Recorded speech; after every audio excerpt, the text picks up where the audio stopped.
And well, hello everybody. Welcome to the MPL After Hours. It's your boy Gideon once again. We're going to be bringing on more and more esports personalities, but tonight is going to be a little bit special. The moon is going to be a little bit brighter. The night sky is going to be lit a lot this time with our special guest of the day coming in from MPL PH. He is a coach. He is an analyst. He is the man that you expect to do a great analyst segment every time without fail. It's midnight, everybody. How you doing, my guy? Wow, I've never heard much more beautiful introduction from myself. I'm doing pretty good. Yeah, I was so happy with the way you introduced me, man. Yeah, well, thank you. I'd like to. I've been working on these a lot. You know, I definitely thought that in the beginning of doing the MPL after hours, that the introductions, it's gotta hype my boys up. It's gotta hype my boy or girl up. My guests gotta make sure that they at least know that I've been poking into their lives, their socials to find anything of substance to give me something for these introductions. But it's good to have you on the desk here once again. I say desk out of habit. It's not a desk this time at the MPL After Hours. But here at the MPL After Hours, we'd like to have a nice, comfy environment, and more importantly, to have conversations that you guys don't get to hear in the green room. And this is basically how we're gonna be doing it. So, Midnight, first things first, let's get this out of the way. The fuck is wrong with Ekko right now? Why are we losing? Why are we losing to these teams, huh? You gotta help this fanboy out. This is not okay. I thought they'll be at top of the standings. They'll just make sure that they stay there the whole time. What is going on? I mean, I see that you're a fan. I see the colors. I see the purple polo. You're really Yes, a fan of Echo. I don't know what the yes. fuck's going on with Echo. Honestly, at this point, they might be experimenting for playoffs. Like we've seen the Julians against Fred, by the way, which is a bad matchup together. So I think Echo is at a very comfortable spot, I would say. And the thing about their players is that they're really they're really comfy in a sense that they don't feel the pressure. So I feel like going into week 6 and week 7, it's not that they didn't care, but it's rather for them use the extra games that they have to sort of experiment, test the waters, be ready for playoffs. Because the thing is, like, yeah, chasing for number one has always been part of the mission.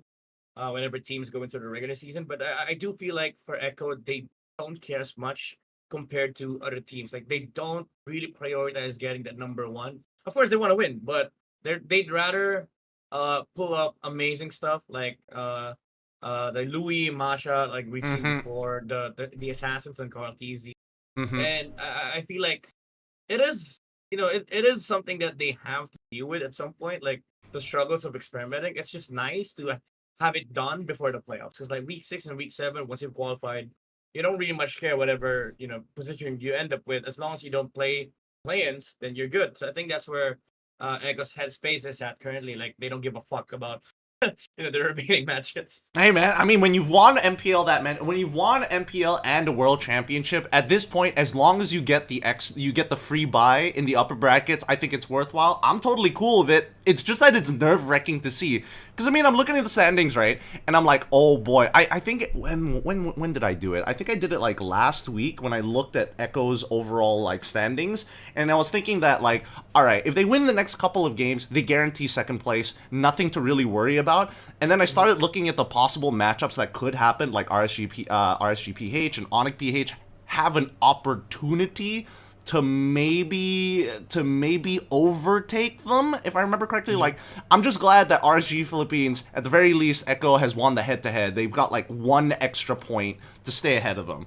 Because I was real worried about RSG PH and especially Onic. Actually, speaking of which, let's talk about Onic here, right? As much as Ekko likes to experiment, is one of my favorite teams to really start to push where the meta could potentially go to. Onic Mhm. has been doing really well. Like, I talked to Wolf about this and checked out his 8G podcast with Escalera. He describes the man having the Emperor's eye for Kuroko no Basket, just having the Oh, full view of the battlefield, even if there's yeah. fog of war. The thing with Onic, I think the thing that makes them special is that they're willing to like innovate and stuff, and they're not really afraid of what the enemy could potentially answer it up with. Because we've seen like a couple of Louis and Arliss from them, right? I think Mm-hmm. to this day they still hold a 100% win rate on that duo. And I feel like just the synergy between Escalera and Super Friends is what makes Onic Philippines so good because you already have like standout players in form of King Kong, Mm-hmm. very very mechanically skilled players, and also like very good players when you're looking at players that can actually carry the game. And then you add another layer of like stronghold to the team, like the duo mid. It's really important to have an amazing duo mid, especially in the current meta. Oh That's yeah. why, like, if you look at least the top 8 teams in the world, all of them have strong mids. You look at ID, you have Sans and Keyboy. You look at PH, you have Few and Ogwin, Mm-hmm. Light and Aqua. There's so much strong teams out there that have amazing dual mids, and I feel like that's what Onic PH found with Escalera and Super Fins, because Escalera for the longest time has been performing not that well, but we knew that he was a smart kid. Like even TNT acknowledges the effect of Escalera, what the effect of Escalera had when he was still part of the team, and then when he left. Even Bentings said in an interview, like Escalera is so smart, is sort of like the foundation of why Onic PH moves like that because he embodies that role so well. So I feel like with Onic, even though they're kind of struggling with the recent patch, I feel like their creativity will go to the playoffs with a strong foothold. Like this team is gonna be very very hard to win once they go all out. Yeah, I think so too. I think this team is definitely like on the radar as potential threats, and I think in some people's minds that they have like a pretty good chance of actually qualifying for MSC. You guys get 2 slots if I remember correctly, right? Yeah, we do. Okay, great, great. So nothing has really changed. You guys don't have to play through wildcards, not like Malaysia, that fucking losers. But yeah, no, I think that like your top four is really is something that I am like genuinely concerned about because I think any of these 4 teams are going to put on quite the show. But what separates Onic PH? I mean, I mean, obviously there's a patch element, but I'm gonna like talk about that later on. But let's say for RSG PH, right? What's stopping them from making it like top 1 and 2 right now? How is Ekko and AP Bren that much better than the rest of the Ooh. gang? Huh. I'm gonna be real with what I'm about to say. I think the XP is the X factor. I really like Gem. He's sort of like the hidden gem of the team, no? It's like a pun that actually materialized. Like Gem has really been great with the Terizlas, the heroes that he actually excels at. But I feel like that's also the weakest link of the Philippines. Like having a player that only plays 3 heroes that can actually fit their comp is detrimental to the success. Like if I was if I was Hmm. Echo or if I was AP Bren, I would just look at the draft and say, all right, I'm gonna deal with Gem by forcing him to play this or just banning him totally game. Mm-hmm. And I feel like for the most games that Onic Page has played, even with the Terizlas, even with the heroes that they excel on the XP, it has been quite a struggle once the enemy has checked them out. So I feel like that is what's stopping from Onic. That is what's stopping Onic Page from actually reaching their maximum potential. Like the XP sort of like has to step up. Yes, he's stepped up compared to the last season, but I feel like there's more. Like he's the key to unlocking like more doors for Onic. Okay, look. I am so happy to have you on the MPL After Hours because you're coming from a perspective of not only as a like analyst on the desk, but as a like legitimate coach. So, being able to kind of punish your opponents' hero pools is one of the like general foundations of like how you're going to start approaching certain drafts and looking for Mhm. not even arming your players with the best weapons possible, but like to set them up for success. That being said, though, what about some of the EXP laners who are known to be good? Like, I don't think that we can make an exception for Blacklist International, currently at 5th place with a 7-7 score. Like, do you think that by playoffs time, that it's not even about the free buy that they care about? It's about Edward can only do so much. I mean, if going based off your logic, technically they should be higher, right? Yeah, I mean, Blacklist. The thing is, like, they also sort of like have this problem with XP, wherein AP Burn actually showcased this last season. Like, if you are able to draft around certain comps that force Edward to use this, set of heroes, they're gonna have a much better time. And I feel like that is also still true. In this season, we saw him play like a couple of Famous games, and it was very fucking awkward for Blacklist Mm-hmm. to do that because like they essentially lose the pillar of what what makes Blacklist really really strong. And I feel like that's a small part of the bigger problem, which is majority of the games that Blacklist has lost. There's no direction. There's no macro. They're just reacting to like whatever spawns at map. Like, all right, fuck, turtle Mm. spawning.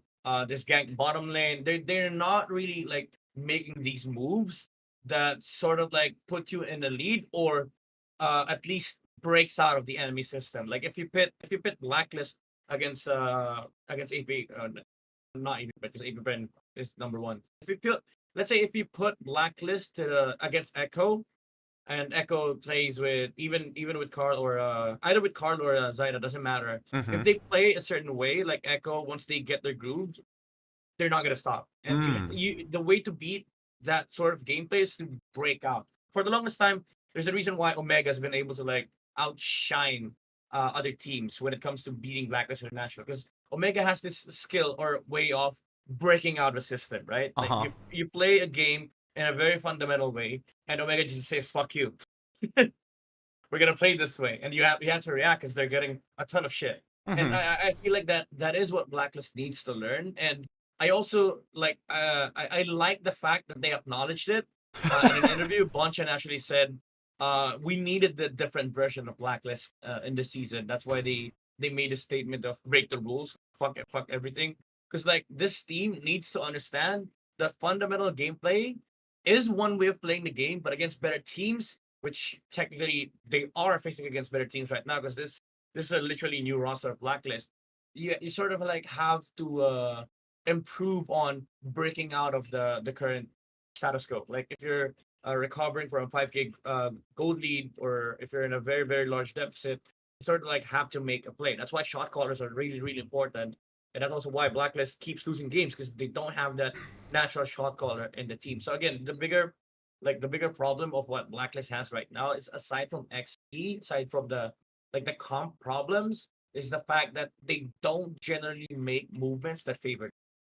Okay. Okay. I think oh man, I'm trying to like I'm thinking of a word that kind of like encapsulates it all. Like I feel like tunnel visioning doesn't necessarily capture the essence, but what I'm trying to get at is that like to be a shot caller, you have to have like a very much like the Emperor's Eye. You kind of want to know everything that's going on in the battlefield, and I feel like when Blacklist moves around, and I think it's most obvious in their jungler, right? That he at a certain point nothing is happening and nobody is making a call, so he kind of does his own thing where Yeah. he's like, oh, he's trying to like catch back up on farm, and then he's looking for like any kind of resources on the map that he can actually take. And sometimes that does cost them a couple of situations because he's just not at the right place at the right time, right? I don't want to Mhm. say that it's a lack of foresight, but I guess it also technically we see that in some of the best teams, right? I mean, AP Brand is a very big contender for having like incredible foresight, being able to kind of like we played this situations 120 times. We know how it plays out every single time. Mhm. If we don't want it to happen, we're going to have to change something, or we're going to need to force a mistake on our opponent so that we can create and simulate a winning scenario for us, right? And Yeah. I think the same can be said about Ekko, except they go above and beyond, and they're like, it's not about forcing the mistake. Sometimes it's about outplaying them. Yeah, the express basically. I think the better term that we're looking for is the ability to sense. Like strategy is one thing, but like in war, or in a game of MBB, you also have to have tactics down. You see certain things happen, you know how to react. Because like if you're very versed with strategies, yeah, for sure you're going to a match, you know what to do, like you know what your comp is gonna be able to do. But there are certain aspects in the game or in the moment that changes things up, and that's where like understanding the tactic of like the battlefield field gives you. Like certain adjustments have to be made for you to be able to go back to your strategy, or maybe even veer away from a beaten strategy already. So I feel like again with Blacklist, that is what a natural shot caller gives you, like the ability to adjust in game and having that foresight of, all right, fuck this, but it's losing, or this strategy of ours is sort of like broken right now. What do we need to do? So, uh, the thing is, like with Blacklist, they have a couple of veteran players in their roster, but none of them actually matches up with like the or even Renegade, because like those players are very, I would say, very outspoken. Like they would, for the love of God, Renegade has a very loud voice. So It's they're hard. very It's hard to outspoken. ignore him. Yeah. Yeah, exactly right. If they once they say something, it's very hard for you not to follow. And I think that is what Blacklist sort of like trying to look right now. And they're looking at Haji, but the thing is, like, knowing I've known Haji for a couple of years now, and I feel like he does have the potential, but I don't feel like the personality fits well. And if we look at the Oh. Blacklist roster, all five of them kind of feel like the same way. So that's the struggle of like having that lineup for this season.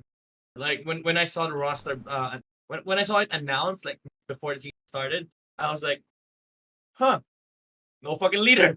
That was the issue. That was my main issue with the Blacklist roster. Really, really? Because when I first saw the Blacklist roster, I looked at it and I'm like, okay, this is the next generation of Blacklist. They're trying to kind of like break out of the not only their previous, well, I wouldn't say the previous branding, but like the identity of the team would definitely shift, compared to the king and queen being the main, being driving force, having the queen to kind of lead everybody into this very slow tempo based tactical play every single time.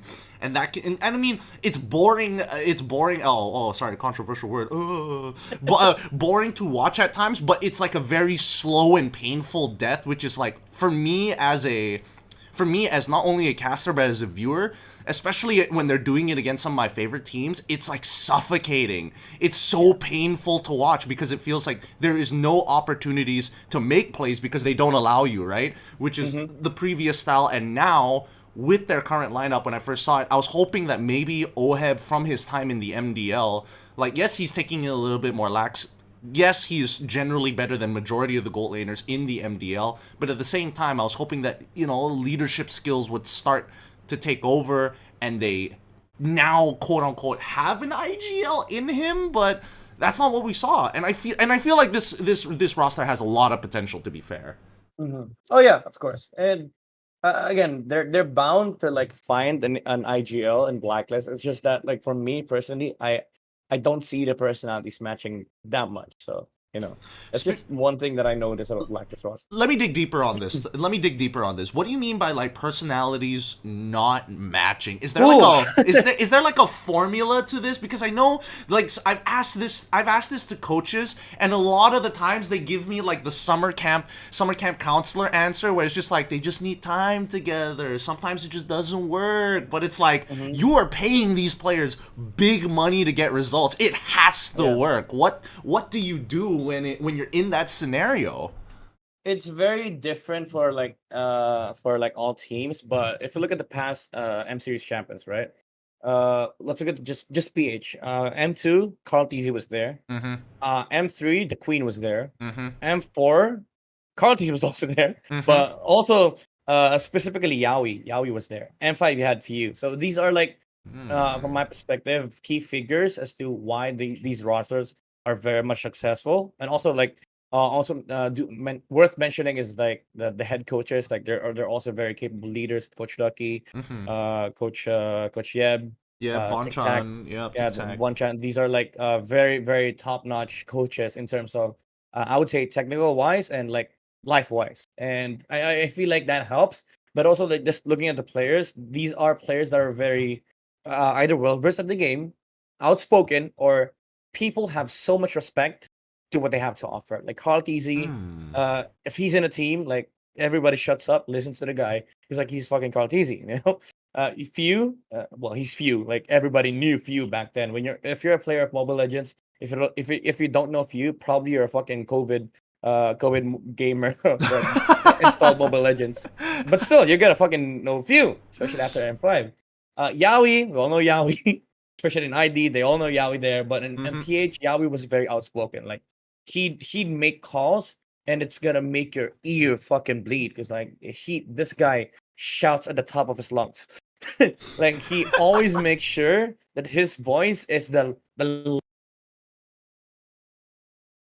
he does not stop talking. Like in every single game I've seen Yaoi, especially when I was with next pay was before, this guy does not stop talking. Even in death, like he's responding. Oh, He fucking calls targets. He will call. All right, I'm gonna have flicker and then 15. We hold can up, kill this hold up, guy. hold up. I'm sorry to cut you off halfway, but I'm pretty sure that your mic disconnected and it's switched over to a different mic. Oh wait, let me fix it. Yeah, no worries, no worries. I'm trying to save I'm trying to save my stream from like getting blown up.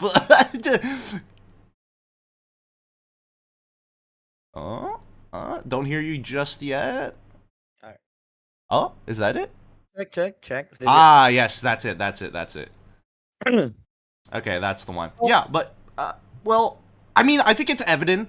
At the very least, it's extremely evident in terms of impact. Like, I'm watching from the outside. I don't know how the inner workings of this actually is gonna go. But considering how Aura is doing a lot better, and not to mention a couple of his streams, he is a loud guy, and I think that and I think that it's most evident, especially in his streams where you see that personality. But to translate it competitive wise, and considering the results that Aura are getting out of it, I am legitimately like.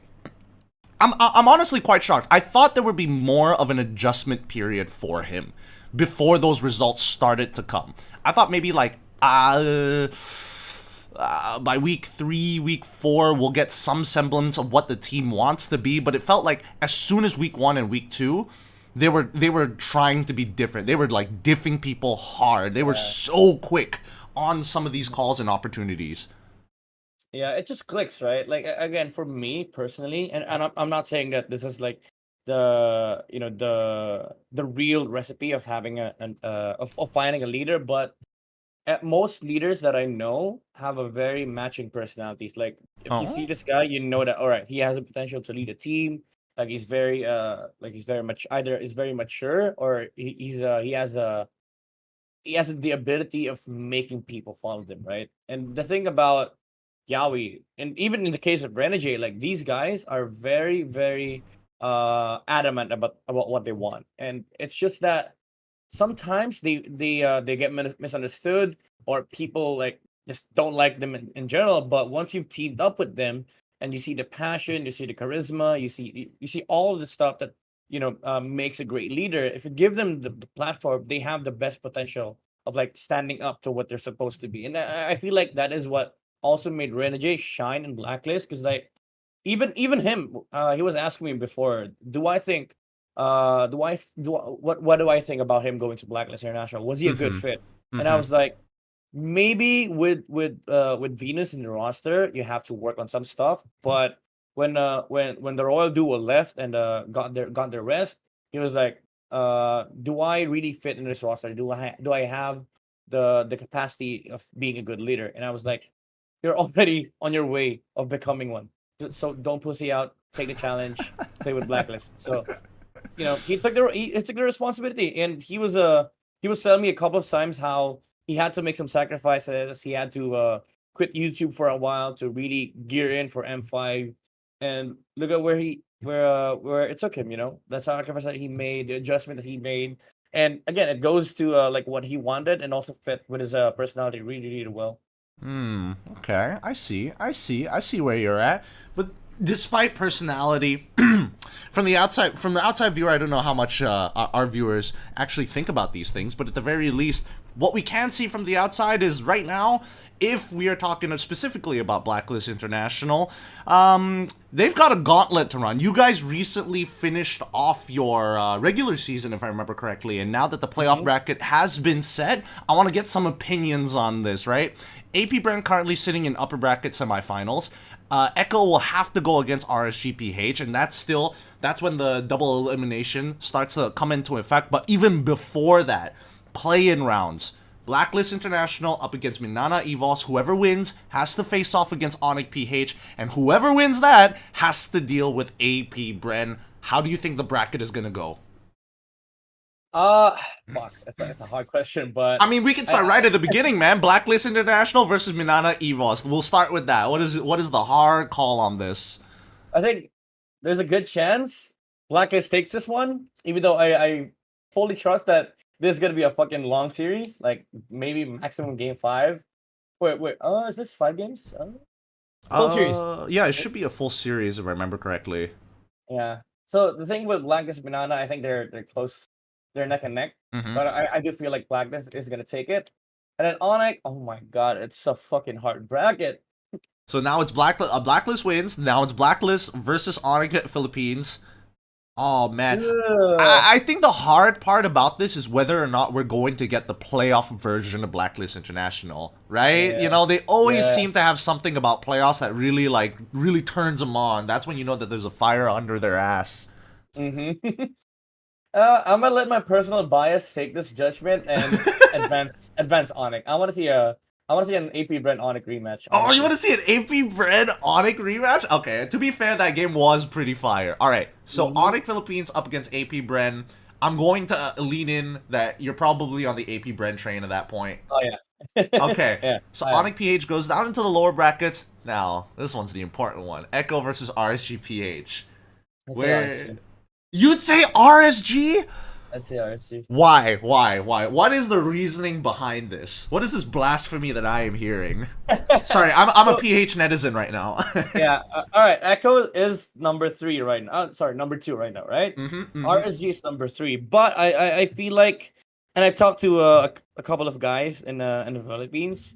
Like in PH, there's two play styles that are currently in play. Number Okay. one is the macro oriented gameplay. Number two is uh the the aggressive style of gameplay. And Mm-hmm. I always call the macro gameplay like AP Brent's play style, like the supermarket stuff. Mm-hmm. And the aggression playstyle is the Raiders playstyle. Like RSG is the masters of being aggressive in the early game. And I feel like Echo is a mix of both. Like they do have a version of where they play very systematic. That's why we call it the Echo system. And then there's also the version of the Echo Express. But I feel like AP Brand and RSG are the pinnacle of each style. I. So Oh, dude. it's a clash of the hybrid and the main one. And honestly, in a best of 5, I'd have to give it to RSG. Echo has the edge when it comes to mechanics, but RSG, they have Coach Panda.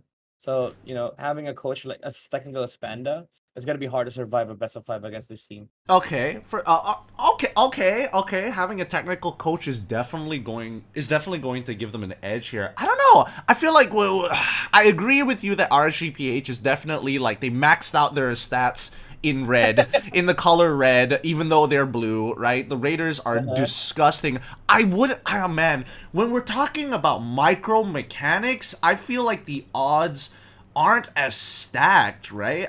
Like in terms of mechanics, I'm looking at both rosters and like maybe depending on certain hero picks could change the outcome more so that I can confidently say that like, oh yeah, Nats is gonna tunnel vision and he's gonna die to Sanford, right? In lane or something like that. Like he gets out microed, right? He gets outplayed entirely. I don't see a world where Nats does that 2 times in a row. Maybe on the first game it's like, okay, I died once, I learned from it. It's never gonna happen again. And the same can be said about Sanford. And if we go for bar, I think it's a lot more even overall.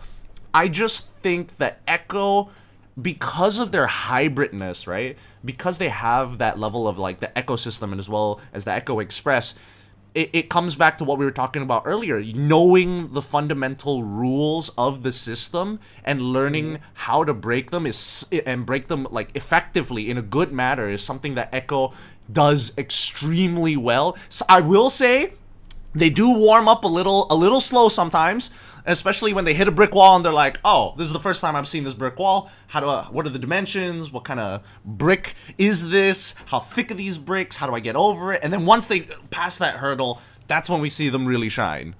Yeah. To be fair, I do think that out of every matchup, this is gonna be the tightest one. Like I Echo dude, RSG.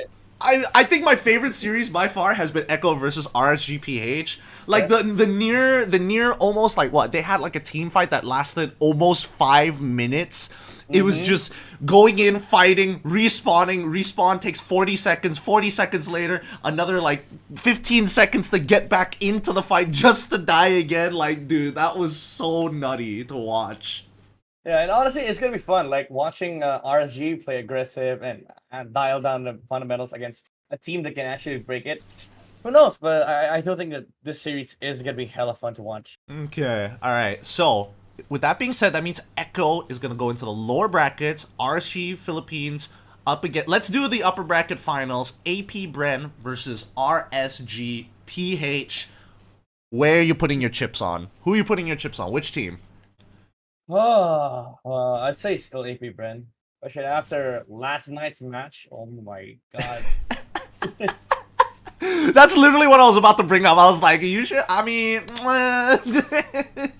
considering everything that happened, okay, fair enough. What So that can I means say? I'm a huge fan of like the macro play style. Like even though I like the aggression from RSG, like I can't fucking I can't believe like all matches that I've seen from AP Bren literally turned me into a speechless analyst. Like imagine having a speechless analyst on the desk.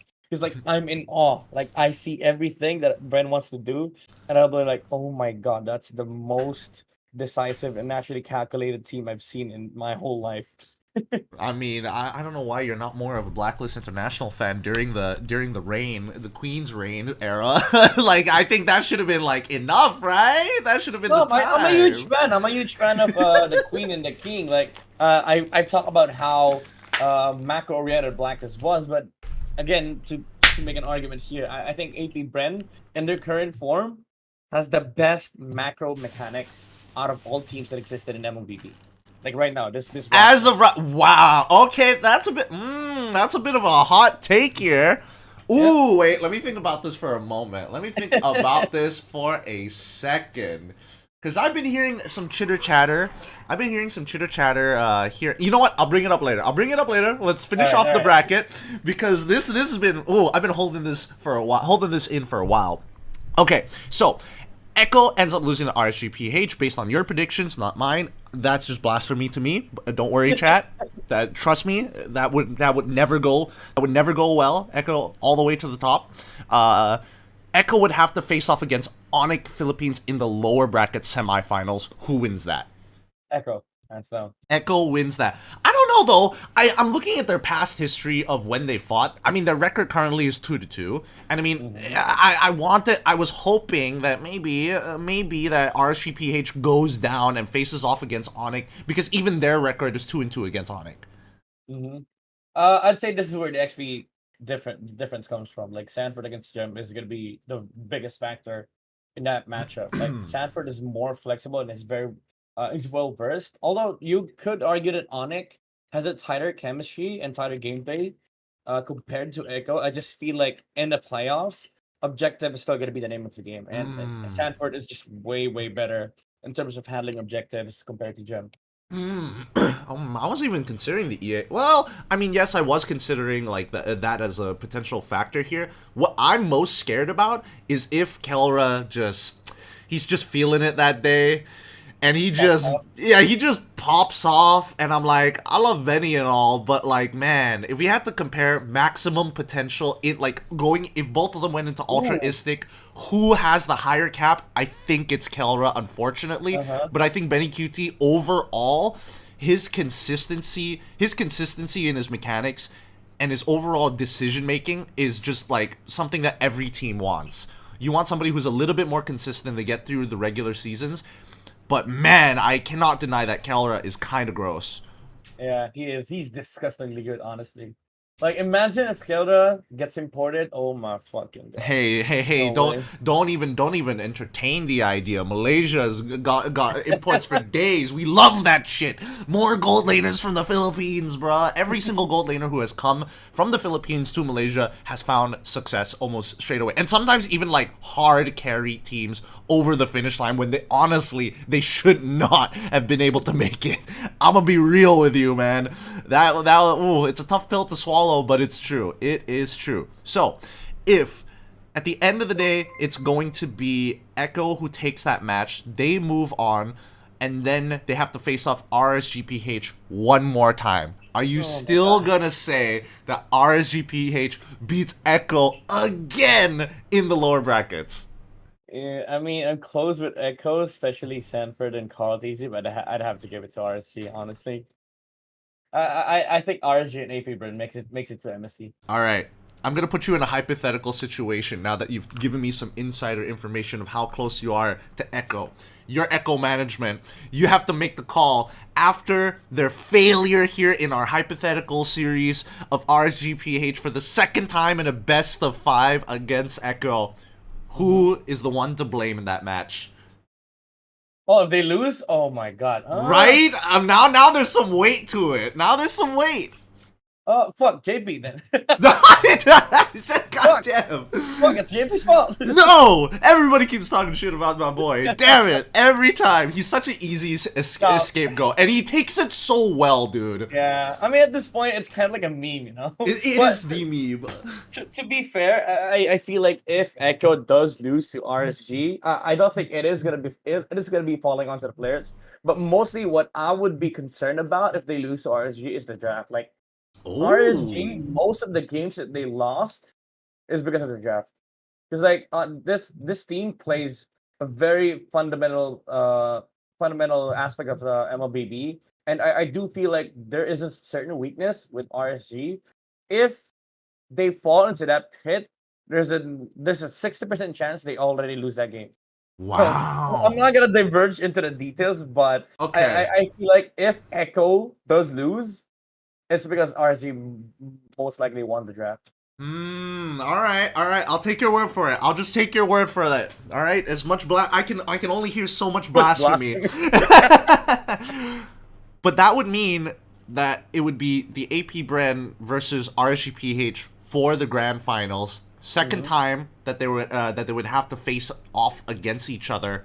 Wait, actually, let me double check what the current record is against AP brand. AP brand against RSG is 3-2. 3-2. So they've won a game. They've won a series against them. They've lost the series against them. The results were 2-0. Clean sweep the first time, and then it was a 1-2 in favor of RSG. So RSG won 2-1 based off of the regular season, and then having quote unquote hypothetically lost in the upper bracket finals. Do you think that they can take a grand final match against this team? Best of 7, by the way. Best of 7. I'd say AP Brent takes this. Really? Still AP Bren? Even if you give RSG PH a good draft? What happened to the 60%?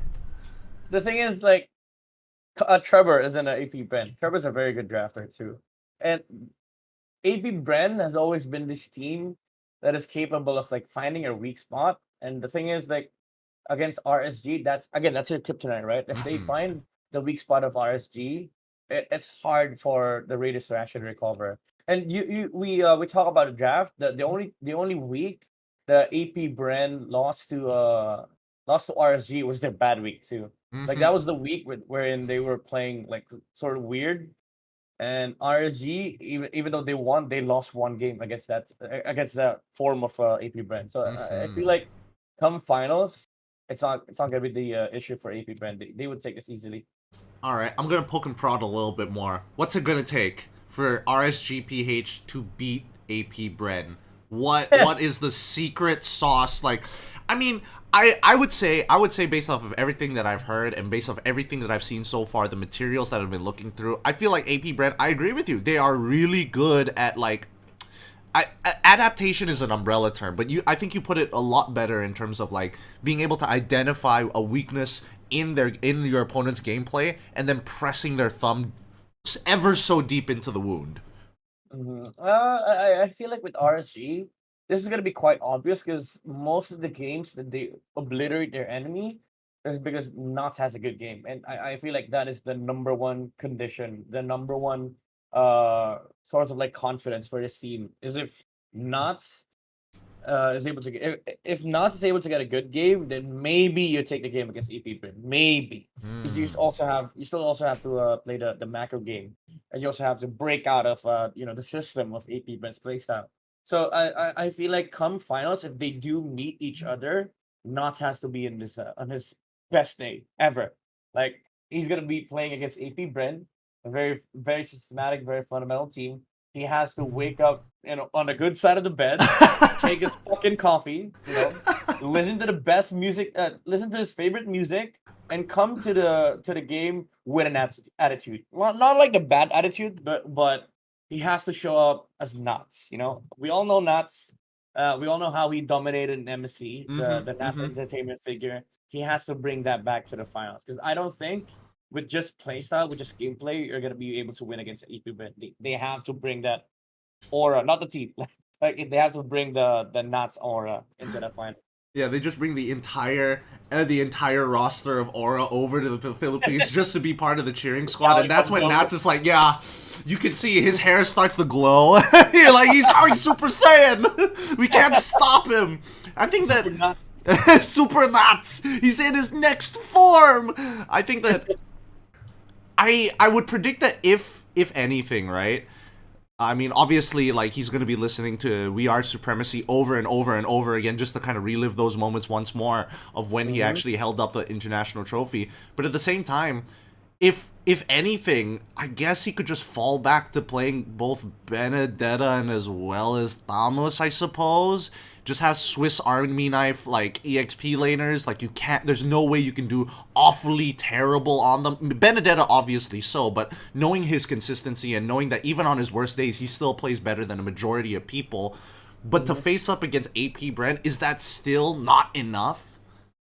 Yeah, I don't think so. Because again, Trevor is gonna be watching all RSG games, and the thing with Brand is that they know how to identify what's going on with his team. And I feel like with RSG, it's already been obvious to from the regular season. Like most teams that actually can beat RSG, if they just watch every game that RSG has played, there's one single thing that actually separates good RSG games and bad RSG games. And I feel like AP Brand is gonna be able to find that out. Yeah, I'm sure that their VODs also have like the player cams, and all they're doing is just looking at the player cams. It's like, Nats lost his mind. All right, GG, well played, boys. so this is how we piss him off. Frown in that fucking moment. He frowned. All right, what did the enemy do? Let's copy that shit. Yeah, let's do that one more time. Let's really get under his skin. That'd be so funny if that was the way that they actually played it off. But okay, so that is going to be your general outlay of what the playoffs is going to look like, and AP Brent is going to take it all the way, and RSG PH will be your second representative for MSC. Interesting. I mean, mine would probably be along the same lines, except it's just AP Brand and as well as Ekko instead of RSG PH. I think it's pretty, I don't know, would you say that this is one of the more competitive seasons that you've been a part of? It's hard. I mean, yeah, I'd agree that it's the most competitive, but also it's a season where you kind of identify the strongest four teams as well. Like before, we only had like 2, 3, and it's not that far. Like it's obvious that the top 2 teams who they're gonna be, and the other 6, yeah, they can shuffle things around. But in this season, like every team has been really really close with each other, aside from the top 4. Like the top 4, you don't actually know. I mean, AP Brent stands at the top currently, but looking at the 4 names on the top 4 list, anybody could be top 1 at any given moment. And I feel like the only reason why I'm giving AP Brent so much credit is because of the fact that they didn't lose out on the M5 performance. Matter of fact, I think AP Brent currently is better than their M5 form. So I do feel like that's the only reason why they're keeping up at the number 1 spot. But again, I'm gonna say this: that the top 4 in MPL PH give maybe prolong the series even for the regular season even further. You're gonna see Ekko sit at number 1. You're gonna see RG sit at number 1. So you can't really tell. So I do feel like, yeah, it's the most competitive, but also it's a season where you see the top 4, how defined the stature is. But even then, you don't really know who's top 1. Okay. I can see that happening. All right. I mean, I'm looking at the stats, and it feels like AP Brent have really separated themselves from the rest of the pack at that point. But I do see where you're coming from for sure. What I'm most excited about, like, once MPL PH kind of like finishes off, is who again. You guys are in the top region naturally, so we're gunning for you. We're looking to hit you in the ankles. We're trying to get any kind of advantage whatsoever to get a leg up on you Filipinos. Is that SRG? Have you checked out some of the games coming out from SRG from MPL MY?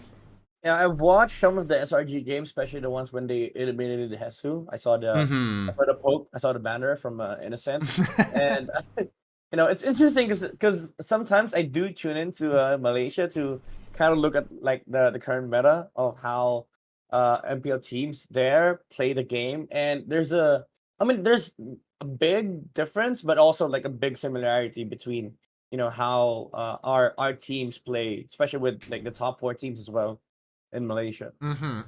Yeah, I definitely think they're taking notes from me, taking notes at the very least. But based on what I have heard, right? I've heard very early on in the regular season that SRG already felt like they had a bigger leg up than everybody else in the league, that they were basically outclassing a majority of MY teams. And some may even say, insider information, that, based off of scrims against international teams, they've been doing extremely well. I'm not talking about like, oh, it's going good. I'm talking about like, they're doing very, very well. And I mean, that could have changed since that time because of the new patch, which we'll get into a little bit later. But your thoughts on SRG going into an international tournament, or maybe not even like the biggest M series, right? Let's like an SPS for an example. Do you think SRG is at a level and quality to be standing on that podium against teams from MPL Indo, or like the cream of the crop of MPL Indo, or even MPL PH? I'd say honestly with how they perform, because the thing is, I've watched a couple of SRG games, and it feels like, no offense to like the teams that they've beaten, but it feels like they're playing in ranked games, and Oh yeah. the enemy is just like 5-man stack trying to beat uh the roster of SRG, and I do feel like there's a huge gap, because correct me if I'm wrong, they haven't lost yet, right? Haven't lost a single game. 2-0s And all the way. most of the games is under 15 minutes, and I feel like Yes. if you're a team that can win against any other teams under 15, and then you can actually say that you're the strongest there, and there's a huge gap between, like, even top two, even homeboys, there's a huge gap between SRG and homeboys. Dude, And that's why that's why I'm legitimately so worried about them. I've had people ask me, it's like, is SRG the team that's gonna like fucking pull us out of the dirt and actually get us out of groups for once? And I'm like, I want to say yes so bad, but at the same time, I haven't seen them struggle yet. I haven't Mhm, seen them in a scenario where they're playing from behind. mhm. Like on paper, to answer your question, I would say yes. Like, this is a team that could come out from Malaysia that can actually like fight toe to toe against the decent teams in Southeast Asia. But also, like, there's that idea of, if you have a team that hasn't struggled yet in your MPL and they go international, there's a good chance that they actually flop. Mm-hmm, mm-hmm. And the thing is, like, I'm gonna use Blacklist International as an example here. Like, Okay. yeah, for sure. We've had Blacklist as the dominant team in 2021, right? Like, Uh-huh. that whole year was theirs. But Oh yeah. before M3, we saw how they performed in MPLI, and even though it was a fantastic performance from them, they struggled against these international teams. And I feel like that is a factor that plays a huge role to a team's successful campaign in the next international tournament, because you get the experience, you get you basically learn the process of losing, what are the things that we need to learn from other regions, stuff like that. That experience humbles you, and it teaches you a lot of stuff. And I feel like there's a danger with a team like this. Like, if you're SRG going into the international tournament, like the thought of, all right, we're the best in Malaysia. We don't have to look at any other regions. We just have to play our own game. It is a strength, but it could also be your downfall. Because, like, again, if you've felt failure, even with Blacklist International, they felt failure. They understand that there's a lot of things that they have to learn, even with the other regions, even if that team Mm-hmm. is technically on paper worse than them. So I don't know, but again, on paper, I do feel like they have the biggest chance out of all teams, by the way, that came out from from Malaysia, even against Stodak. Mm-hmm. So I feel like this is the best team that could pop out from Malaysia, but I'm not really counting on it because I do want to see them struggle a bit. I mean, we're fucking Malaysia, right? It's hard. It's hard, man. It's a hard gander. We're weird. We're really, really weird. I don't know why we're like this. You know, some teams take it seriously. Other teams are struggling with other small factors. Well, there's always going to be a team that is going to be so much more dominant than everybody else, and it's the most apparent in MY, and that's one of our biggest problems here. Even dude, our MAL is, oh my god, that one is, if you feel bad about yourself in your ranked games, go watch the MAL, and I think you'll feel a lot better. I'm telling you, it's so bad. It's so bad. Nobody takes it seriously, and you can clearly tell the teams that are taking it seriously and the ones who just don't give a shit. But yeah, that's just me and SRG. I mean, I've heard a lot of stuff, and I've also heard, like, even in interviews, that their names do happen to pop up in MPL PH's side, which is nice, you know. At least there is some kind of a degree of recognition where previously it was like not that much. We don't ever get mentioned anywhere else, or maybe if there's a standout team for that year because it's their meta, then maybe they get like a shout out here and there. But that's just the region of MPL MY. I'm curious to start talking about your as of right now, your personal struggle being a coach for a team literally halfway across the world. Talk to me about BTK. Talk to me about what's it like coaching for them. Like, I've never been in a coaching position. I'm too pussy to do that. I can't bear that type of responsibility. So, coming from someone who's actually living it right now, what is that like? I mean, it's a living hell. It's fun, but it's a fucking hell because, like, I have to wake up at the wrong hours, even though technically it's still PH time zone that they're playing at. But it's awkward for me because I literally have to do a 180 flip with my schedule, and it's fun because, like, you get to be able to interact with players. You get to teach them stuff, also import some PH knowledge to NA, and it feels also nice having to, like, fight for something that us as casters, like, we all know that these teams are fighting for embassy, but we don't really appreciate the value of, like, having to fight for that. So for me personally, I find a sort of like a drive to do better with what I do in the desk, because, like, there's a profound appreciation to what these players have to go through now. Like, me being a coach and knowing that there's a fucking hellstorm that these players have to go through. Me understanding that on broadcast, I like, some of my techniques revolve around that, like, amplifying some things that they've done, adjustments from like previous matches, or a player stepping up. I find that I have to do it more than what I used to, like, because again, I really have to dial in to the struggles of these players. And as a coach, coming from a caster's perspective, dude, it's so fucking different. Like, we get to say a lot of shit that we just throw it out there in the air on broadcast, and then we don't give a fuck about the repercussion of what we say. And as a coach, I feel like there's definitely a lot more to this job than us casters realize. Like, it, again, to simplify, it gives me a very, very different perspective for what we do, and I feel like it has helped me a lot, especially with the broadcasting, because I get to, like, cheat my way into knowing some of the meta stuff. You're doing research on the day itself. Yeah.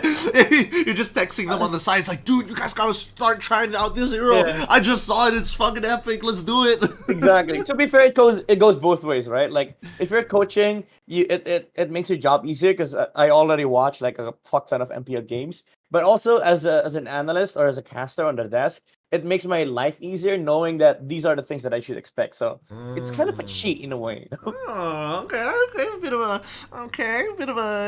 of a shortcut, I would say, a bit of a way around it. That's interesting. I mean, for context to anybody who doesn't know Midnight enough, this man has been in the industry for quite some time, even before he was on the desk. So, as of right now, he is coaching for BTK, an NA representative, going through NACT, and you guys are currently in playoffs. I know your regular season is already done, but your playoffs is broken up a little bit, right?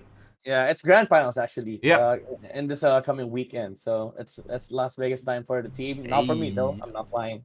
So Oh boy, that's a little sad. It's always nice to be part of the team when they have that winning moment. But, to give a little bit more context, or at the very least, I want to poke into just your previous experiences before BTK, because this isn't the only team that you have dabbled in, whether it be managing, whether it be coaching, whether it be being the analyst overall.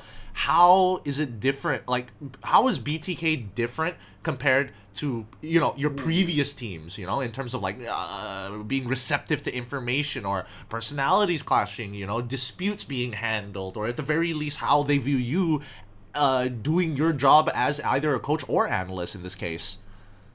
the thing about BTK is that everything that you might think you'd come across as a problem with team, it gets fucking amplified in NA. Because like, especially the MLC and NA, they're not as developed as like other regions.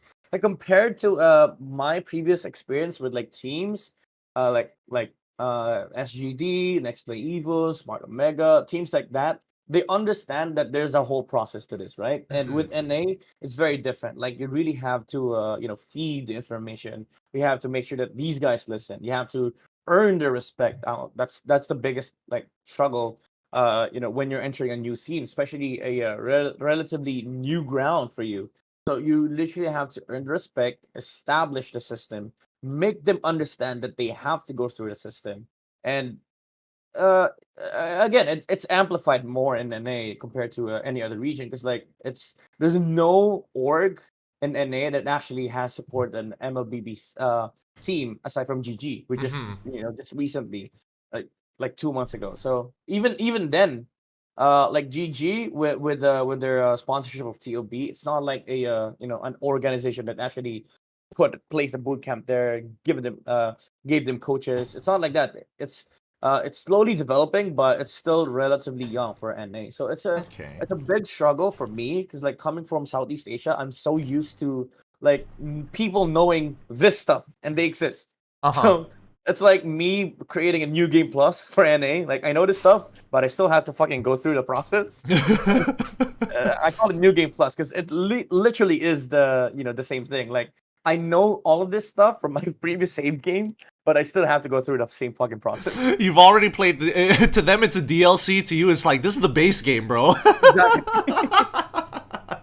Okay, tell me about your previous experiences, right? What other teams, let everybody know what other teams that you have dabbled with, coached with, be an analyst for, building up to BTK. We know the end, but where did it all begin? It began actually not in Mobile Legends. Like most people think that I've started with the Next Play Evos. Mm-hmm. Some deeper people would know that I started with SGD, but actually I started with a team called Happy Feet. It's a Dota 2 team. Mm-hmm. I used to be the manager slash coach for Jesse Vash, who's now playing Valorant. Mm-hmm. But he used to dabble in Dota 2 and also Mobile Legends as well with Geek PH. So I used to coach that team. And then I moved on to a different Dota 2 team, which is called Neon Esports. Mm-hmm. That was a short stint, so didn't really matter for my experience. But Oh wait, uh, give me duration as well, so I can create a timeline in my head. So like when you were with Happy Feet, how long was that? How long was that period? that was 6 months, I think. 6 months. Okay, okay. And then for Neon, it was a short stint. It was a month. About a month. Okay. Yeah, actually it was 2 months. Yeah, it was 2 months. And then I moved on to focus on casting. And then SGD, Sterling Global Dragons, recruited me. I coached that team till they became Smart Omega. And then I left before season 6 started, because Okay. it was Smart that bought out the team. Mm-hmm. I didn't follow because I still wanted to cast MPL, and we all knew back then that the franchise system was going to be coming, and the internal conflict is going to be an issue for me. So I stepped away. So that was, I think that was 2.5 years for SGD. Two and a That half was years. All yeah, right. that was a fucking long time, honestly. it was a long time. And then I moved on to coach Next Play Evos for season 8 when I was after season 7 I decided that I wanted to coach some more. I moved on to Next Play Evos. Did a season, almost went to M3, which sucks. So close, so close. So close. Even though it's top 4 still, we knew that we could actually been in the grand finals. But yeah, Mhm. so after an XP Evos, uh I did some consultation work for some teams, but no official title. And the next thing you know is I did coach Avalon for NACT. So Mm. that was the whole Mobazane getting dropped out of NA thing. So Mm. I coached Avalon for 2 months, and then we faced TOB. We fucking got obliterated in the finals. And then we were supposed to recruit like all the 5-star players in NA, but what ended up happening is me teaming up with Basic and then Mobazane. So that's how we formed BCK. I see, I see. So, wait, how old are you right now? I'm turning 27. You're turning 27. Amazing, amazing. I say that as if I don't know your age, but it's Yeah, straight up in your no, come IGN, on. bro. I'm just Come letting the on. world know. People gotta know, man. They need to have context to this. So you technically have been doing this for at least minimum 6 years, I Yeah, would 6 say. years. 6 6 years. years? Yeah. Okay, good. Thank God my mental math is still at an Asian level. At an Asian level, it's not too far off. Okay, I'm not going into outliner. Yeah, it's passable. It's passable. Interesting. So after all of this coaching and then deciding to do with getting involved with casting, which well, I mean, I don't want to put you on the spot, but come on, which do you like more? I mean, there's benefits Ah, to both sides of the job, but there's got to be one that you're like, oh, a little softer for compared to the other. to be fair, ease of life casting for sure. Like I Mm-hmm. get paid, I do the job, we get off, we enjoy our time, we get to play the game. So Mm-hmm. I, Mm-hmm. I I think I enjoy that aspect of casting. But if you reframe the question to which is more rewarding, I would say coaching. Yeah, Ooh. because I get to interact with people, I get to teach them stuff, not just stuff about MLBB, but also life in general. Because like that's also my main mantra. That's why I really like idolize coaches like Ducky, yeah, because they're really experienced in life, and I feel like me as a coach personally, I do give out like life advice. How to make your life work, how to fix a fucking problem, and how to communicate, how to be able to work with people that you don't actually like, how to actually like people you don't like. So, I work with those stuff, which has recently been amplified in NA, which thank God I fucking survived. So, I feel like it's more rewarding in that aspect because like you get to appreciate more of the things that we don't really care about mostly in life, like the technical aspect. Yeah, sure, we have to learn those shit, but like we also have to look at the other side, like the EQ aspect of things, like Mm-hmm. being able to interact with people, work with people, and understand how each and every individual like operate. Okay. All right. So you're I don't want to use the word passion, but I don't think there's like a better I can't think of a better way to kind of like frame it, but if you were you like both of these things, and obviously both of them bring you joy in different ways. Obviously, as you mentioned, coaching is a lot more rewarding in terms of like quality of life. Casting is definitely going to be fun. But if you had to choose, right? That's when you only have 24 hours in a day to Oh commit God. to either one of these either one of these art these forms of art, right? You're an artist in this case. Where does your passion truly lie? I mean, obviously I'm not going to do you can like yes, I know you have passion for both of them, but in terms of like what motivates you every single day to get up in the morning to do the things that you want to do, if you had to choose one, which would it be? It's funny because like in the past week I've been thinking of that shit, and I came into a realization that coaching will always be something that I'm very, very fond of, but I Mhm. do feel like in a bigger, like, if you put it in a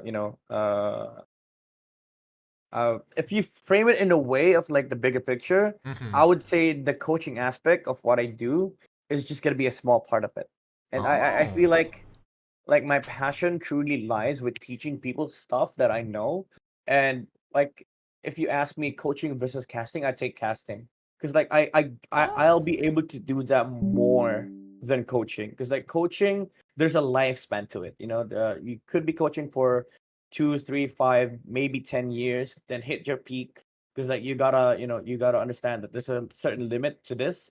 But casting, I do feel like there's no age limit. Maybe with in esports, maybe there is. We don't know yet because like esports is relatively young. But for me, like if I were to choose, casting would be like the long term option because you're Oh. gonna be able to do so much stuff later on in your career. And even if you're not a caster, even if you just if you just had a bigger if you just have a big portfolio of your casting, I'd still be able to resume what I want to do and teach people some stuff.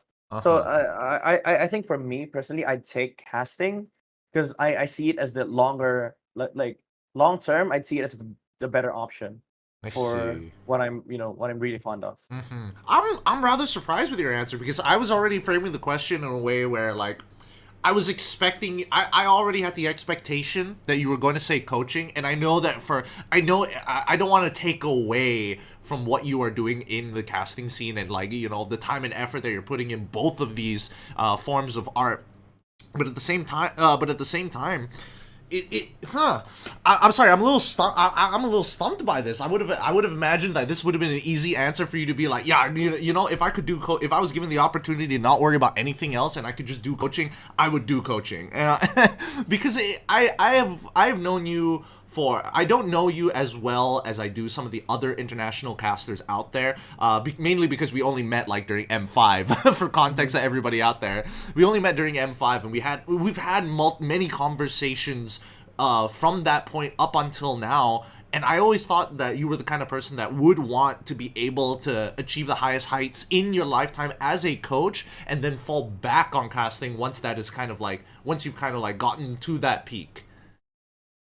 Honestly, I used to think that myself, but I recently just discovered that I don't really give a fuck about like the achievements that I make. Hmm. Mostly, the thing that I'm really proud of is when I get to educate people, and I feel like that's my proudest moment. Like if Mm-hmm. people acknowledge that, like if people generally just are happy with the things that they're learning or experiencing with me teaching them or guiding them, that's where I'm the most happy. Because the thing is, like, yeah, if I get to win the biggest tournament in the scene, sure, that's gonna last for like a month, 2 months. I'll be proud of that till I die. But it doesn't give you that same level of joy when people say, "Thank you for teaching this. Thank you for telling me this, for guiding me this." And that's like for me, that's what builds my character. And it's just only recently that I found that out about myself. Like I appreciate the gesture more if people actually learn from me rather than me achieving something. Damn, you're willing to give up. Man, you could be like, oh, I won M6 compared to somebody in the comment section of your stream just saying, I learned so much from you. You're telling Mhm. me that that person in the comment section telling you that they have learned so much from you is more valuable than an M6 world champion win? I think, yeah. I'll be God. fucking proud of the money, yeah, that's for sure. But Yeah, I mean, of say say course. say if we win MSC, yeah, fuck, I'll be bragging that shit to my grandchildren. But hey, bro, I won $1.5 million. What did you get? But like in all seriousness, I think that I firmly believe that for me personally, I would take a simple thank you more than anything else. Wow. Wow. I don't know. I'm a simple-minded man. I'll take the M6 win any Well, I day. mean that comes with the achievement, you know. Like I'll be fucking happy if I get to win like $100 million. But at the end of the day, like money is money, you know. That's I'll be true. fucking happy if you give me $1,000 for all I care. But like again, going through the things that I do, I do feel like the congratulations for achieving something is less than congratulations you taught somebody something that they should know. Okay, That's it. I have to ask now because you apparently learned this recently. If it's okay for you to share, right? But what was that tipping point? What was when did this realization happen? What happened to you to get you to this point? To get you to this point to give up an M6 or MSC win? it's a funny story because like last week I was just lying in my bed and I was like, if we win MSC, like theoretically, if BTK wins MSC, or even if we don't win, if we get a good placing, Mhm. and I get to have an opportunity to coach again for the next season, will I do it? That's where it started. And then Oh. I asked myself, what's more important to me? And I found out that I'm more happy. Again, it's the same thing what I said earlier. I'm more happy when people know stuff because of what I say, rather than actually winning. I don't actually really care about winning. And I mean, I care about winning ranked games, that's for sure. Like I'm a very fucking competitive person. But when it comes to coaching, teaching takes priority over the actual success. Like, yeah, the Mm. players as much as possible. I hope they succeed. I hope they win for them. Like as personally for them, I would want the most W's in their lives. But for Mhm. me, I don't care if it's a W or if it's an L. If people learned, that's a W for me. Okay, okay, that's respectable. That is a very mature and respectable opinion. Maybe because I'm coming from like a very boyish opinion of like, I Mhm. mean, for me, if I were given the same opportunities, and yes, I do like teaching people as well. I do enjoy seeing people grow as not just a person, but as a player in the game. As they learn to mature, I feel a certain level of satisfaction. But at the same Mhm. time, I'm coming from a background of like I was never given that opportunity to really devote my time to become a professional gamer. So I'm living my life vicariously through these 5 players who are Yeah. going through heaven fucking hell to get that win would be the most satisfying thing to me ever, to Yeah. have that achievement on top of going through that struggle. But that's just me. That's just me.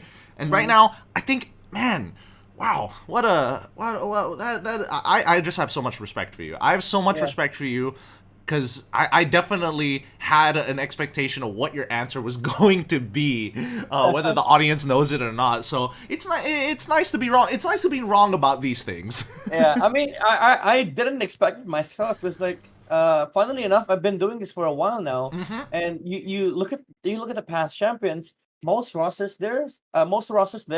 I've been able to teach some of the the players that actually played in M series, like Carl, Haji, Yawi, Sanford. These players. I don't care if they win without me, because like at that time when they won, I was the proudest, and I realized this like again when I was like in bed.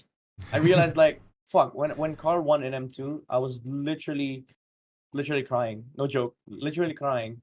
M3, I was a fucking proud dad during M3 broadcast. M4 didn't cry as much, but I was so happy that Carl TC won.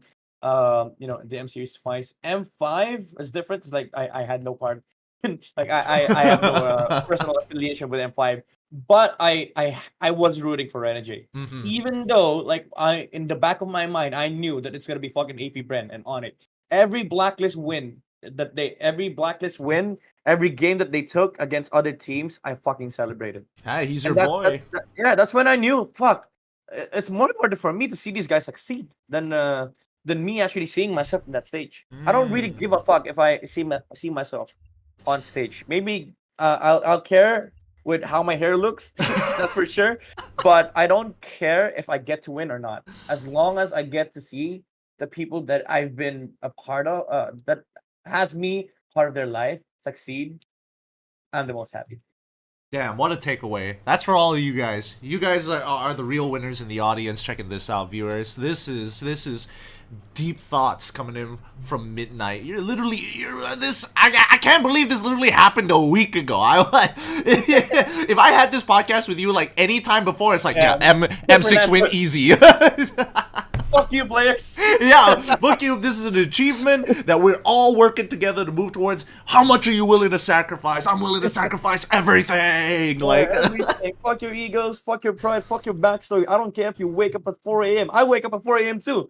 you want to win? Let's do this. Yeah, yeah. That's exactly the persona that I had in my head of you. Because that's how I've known you up until this point. So it's good to see. It's good to see. Now, before we go on with more of these personal segments and more so to dive deeper into Mr. Midnight himself, we have, but of course, our official, not make believe, totally real very, very helpful sponsors of the MPL After Hours. Please give it up for the U phone. The U phone designed specifically to get some of your boys away. You ever have that issue? You call one of your boys, you know that he's had a long night the day before, and you're like, man, this guy, he's got to wake up. Yeah. I mean, it's a phone for you, you know? Like, if you know, Razer, gamers by gamers, this phone for you, by you. You fucking make an alarm clock, it wakes your friend up. Not you. You gotta stay on your toes. Every time you have the U phone, it's not just about yourself. It's about the community. And that's what U phone really wants to sell to you guys. A phone that really kind of brings us together to make sure that there are no walls or boundaries. You take a nude of yourself, everybody is gonna have that nude of yourself. So make sure you are careful when you are utilizing the U phone, but that's not all. That is not all. If you guys go over to UPhone, totallyrealsponsor.net, you have an opportunity to be a part of their promo, right?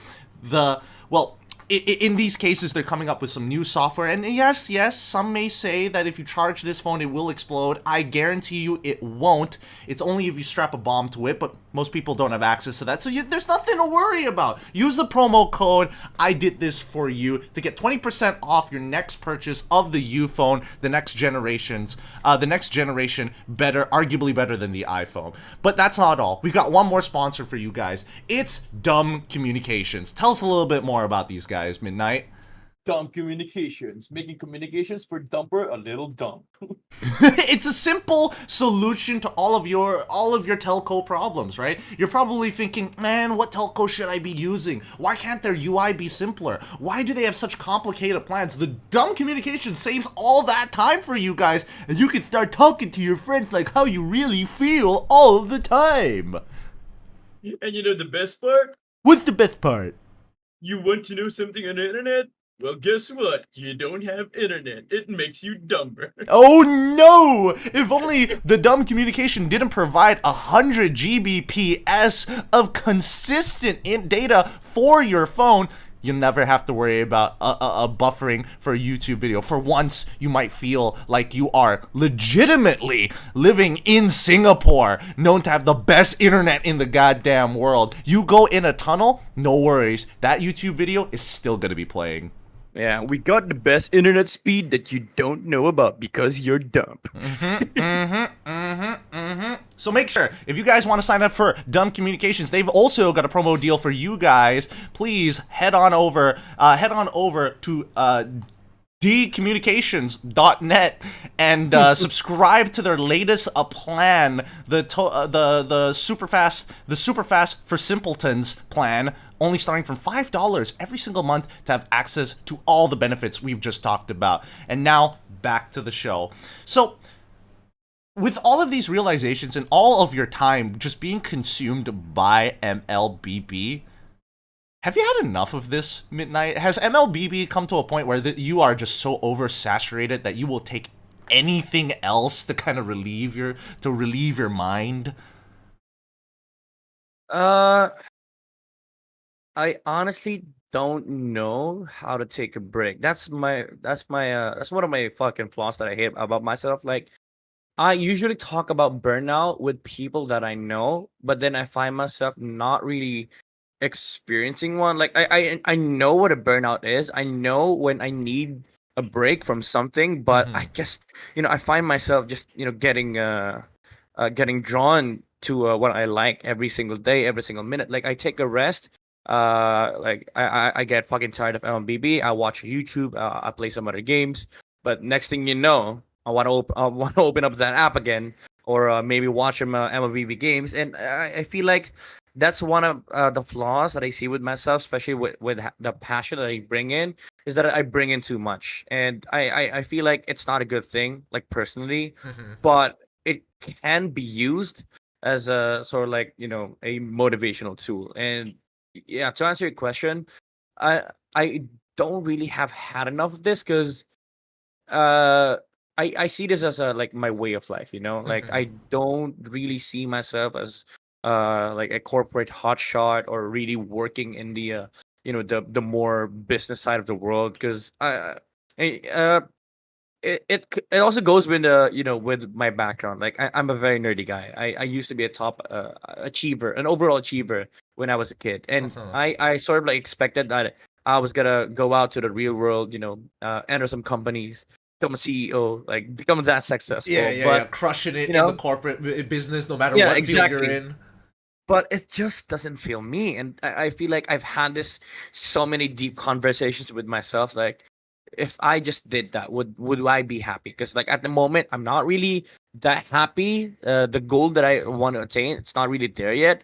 But if I go the other way, would I also be happy? And I feel like for the most part, whenever I confront myself with these questions, I just say no straight out, because I don't want Oh. that world for me. I want this path that I'm taking. I actually like it, and I have this mantra for myself that I'll never stop until I find a reason to stop. And so far, I haven't found a reason to stop. So yeah, I think I really I haven't had enough, because like for me, there's no reason for me to actually stop everything that I'm doing. Because what why, like why would you stop? Why would you stop for yourself, Okay. so Where is this? Where is all of this like never never back down, never give up mentality or attitude coming from exactly, right? Like what experience did you have that like that put you on this path of never back down, never give up? Did you have like a life-changing experience that's when that it all turned, or was it like over time that it came to a point where if I don't put 100% of my passion into this all the time, every day, because I have so much of this, I will like crumple into a piece of paper and just die. honestly, I just don't like the idea of giving up. Ever since I was a kid, again, I was very competitive. Used to be a very good chess player. Used to be a very good mind boggle player. If you know mind boggle. Oh, I dude! just didn't like physical sports because they were too tasking, and I had arthritis, so that's a huge part. Yeah, that's a Mhm. huge reason why. But I never liked the idea of giving up, because growing up, my father always told me like, whatever you do, you should always aim to excel at what you do. And everything that I've done ever since I was a kid. I made sure that I was doing well. I was doing pretty well.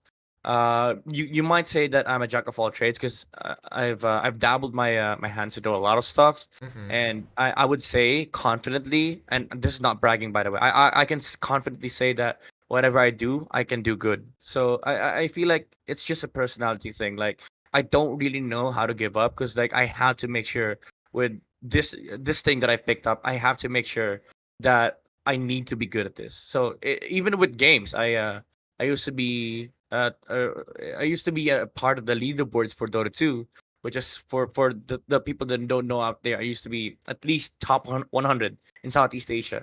So that's like a Hmm. competitive thing, competitive nature. But that's also true with other games that I play, even with the FPS when I was still playing FPS in 2019. My aim was so fucking godly. It's trash now because I don't play FPS anymore.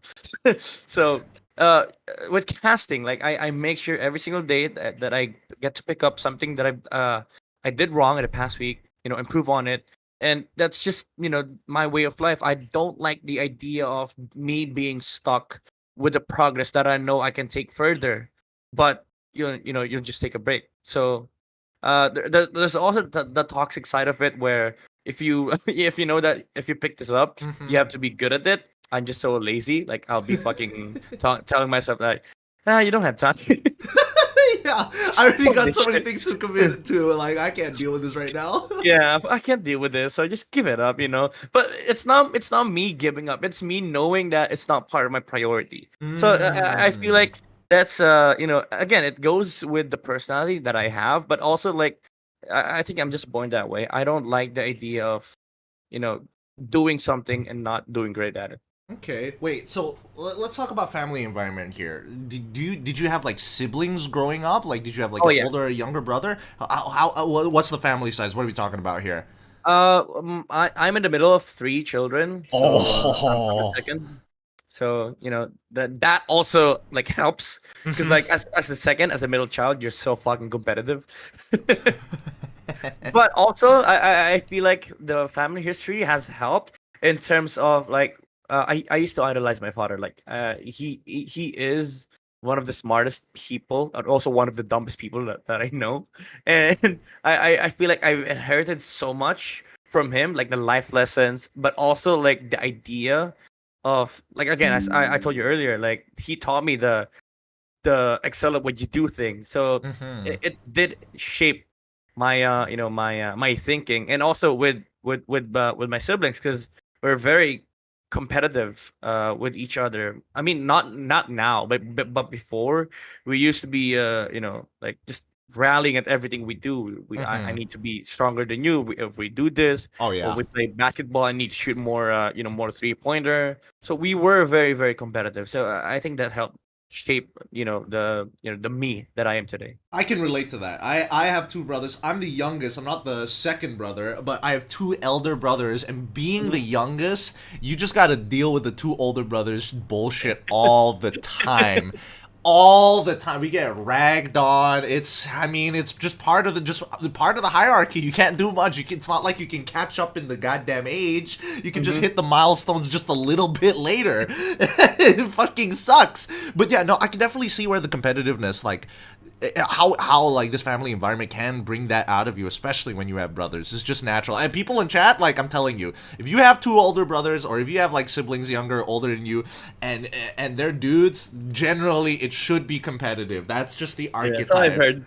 That's all I've heard. It's hard to be the fucking last in the family family group, because, like, again, as you said, there's no way you could fucking catch up on the age. You'd have to take every criticism. You'd Hmm. be fucking shoved down the throat the phrase, or you're just a kid.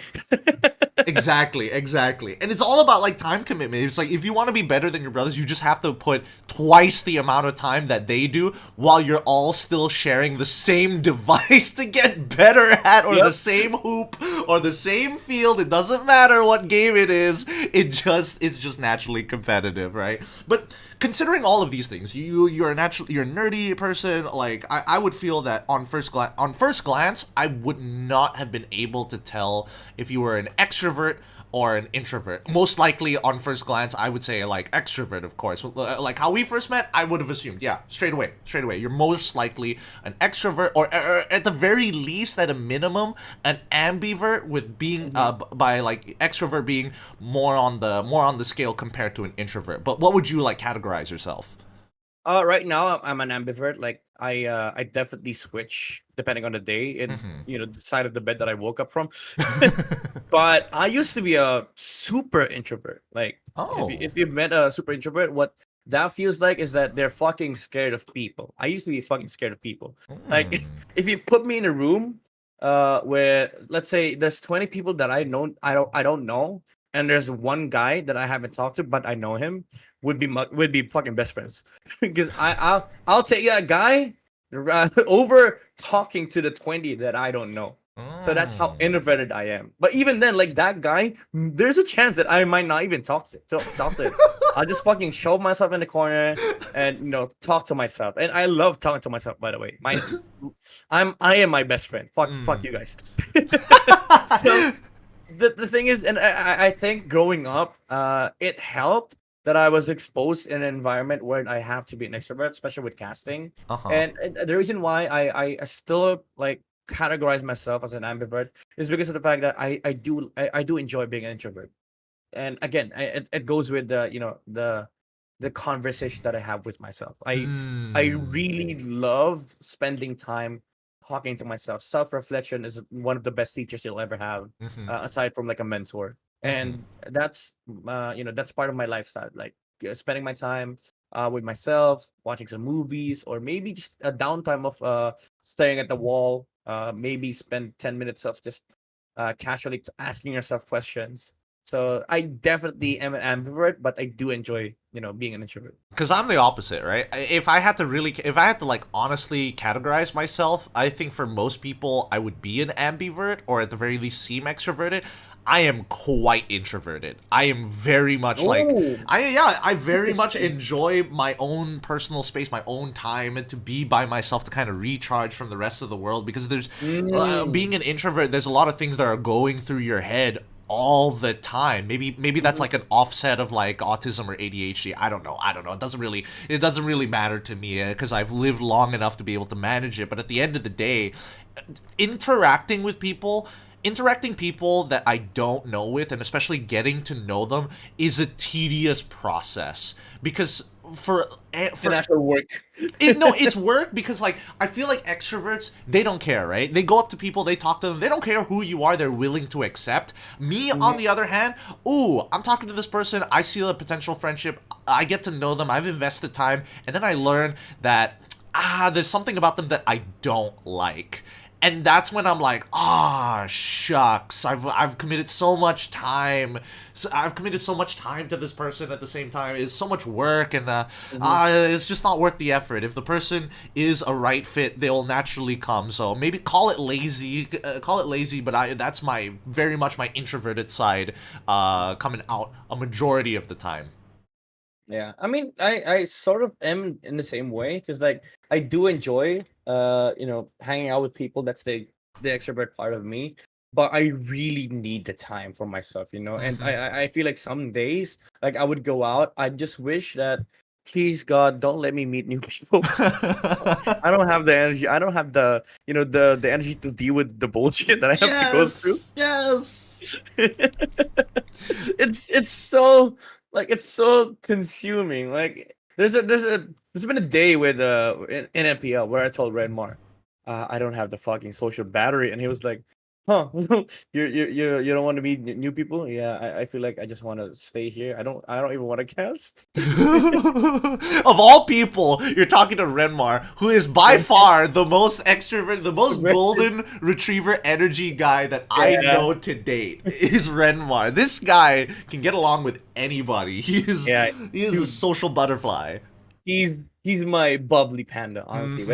Whenever I feel like super down in a broadcast, like I don't have the energy because like some days I'd be able to pump out the fake energy, Hmm. but some days I come into work, I feel like I need to energize myself. If I can't bring myself to do it, I talk to Renmar. He's so chill about a lot of the times that we've conversed, and I feel like he gives off the energy that I need. You know what I mean? Like Hmm. if Hmm. you talk to Renmar, you know that this guy can actually help liven up your day. And Oh yeah. Renmar is I would say Renmar is one of my friends that I really enjoy having because I get to be as introvert as I can around him, and he'd be able to accept that.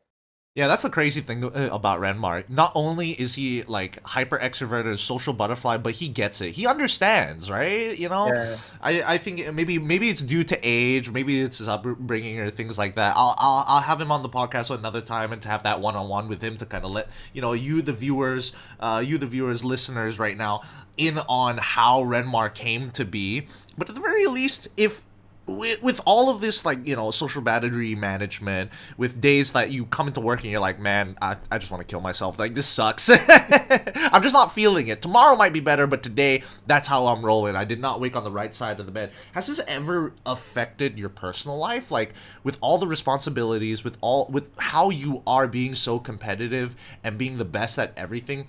That also leads to, I find, even in my experience, right, I'm hyper competitive, but it also leads to disappointment in myself when I can't do the things that I want to do. I know that I'm not good at it, but it doesn't change that I've set the goalpost to be here, and maybe Mhm. it's too high for a beginner, but at the same time it doesn't change the fact that I am disappointed in it.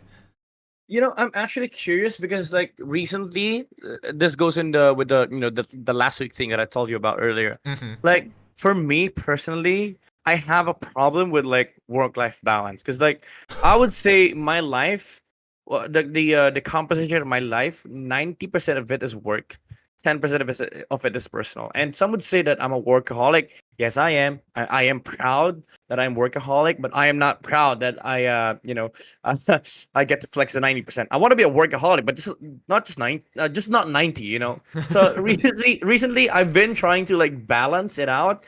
I do enjoy working a lot, but I feel like I need some more time for like the important stuff, like the personal stuff. But for the most part, like I've just been so addicted and with working, I do spend like a couple of hours for myself, like again the self reflection thing, playing games. But recently, I realized that I need to hang out more with friends, and Mhm. to answer your question, like it has affected me so damn well to the point that I accepted the fact that my life is just gonna be majority of it is work, and it really, I mean, when I said that, I guess you could say that it hasn't affected me that much because like I do enjoy having this type of life. Some Mhm. people are built that way where they have their lives uh solely from work, and I feel like yeah, personally, I would take that. Like, if I'm born again, I'd still want to pursue this way of life because like I get to enjoy what I actually love doing, and I think the biggest reason why I am like that is because of the fact that I am a living proof of your work should be what you enjoy doing, and Mm. the personal aspect of it is like yeah, sure, it gets affected because my time is so distributed for work that I don't have time for like friends, hanging out, or even looking for a potential partner. But honestly, I don't regret it because like I personally believe that every people are built very different. And Mhm. for me, I accept the fact that I do love spending most of my time working. If I have some space for my personal my personal stuff, yeah, self-reflection mostly of most of the time I spend is consumed with that aspect. And if I need to spend time with my friends, I'm already good friends with like most people that I work with.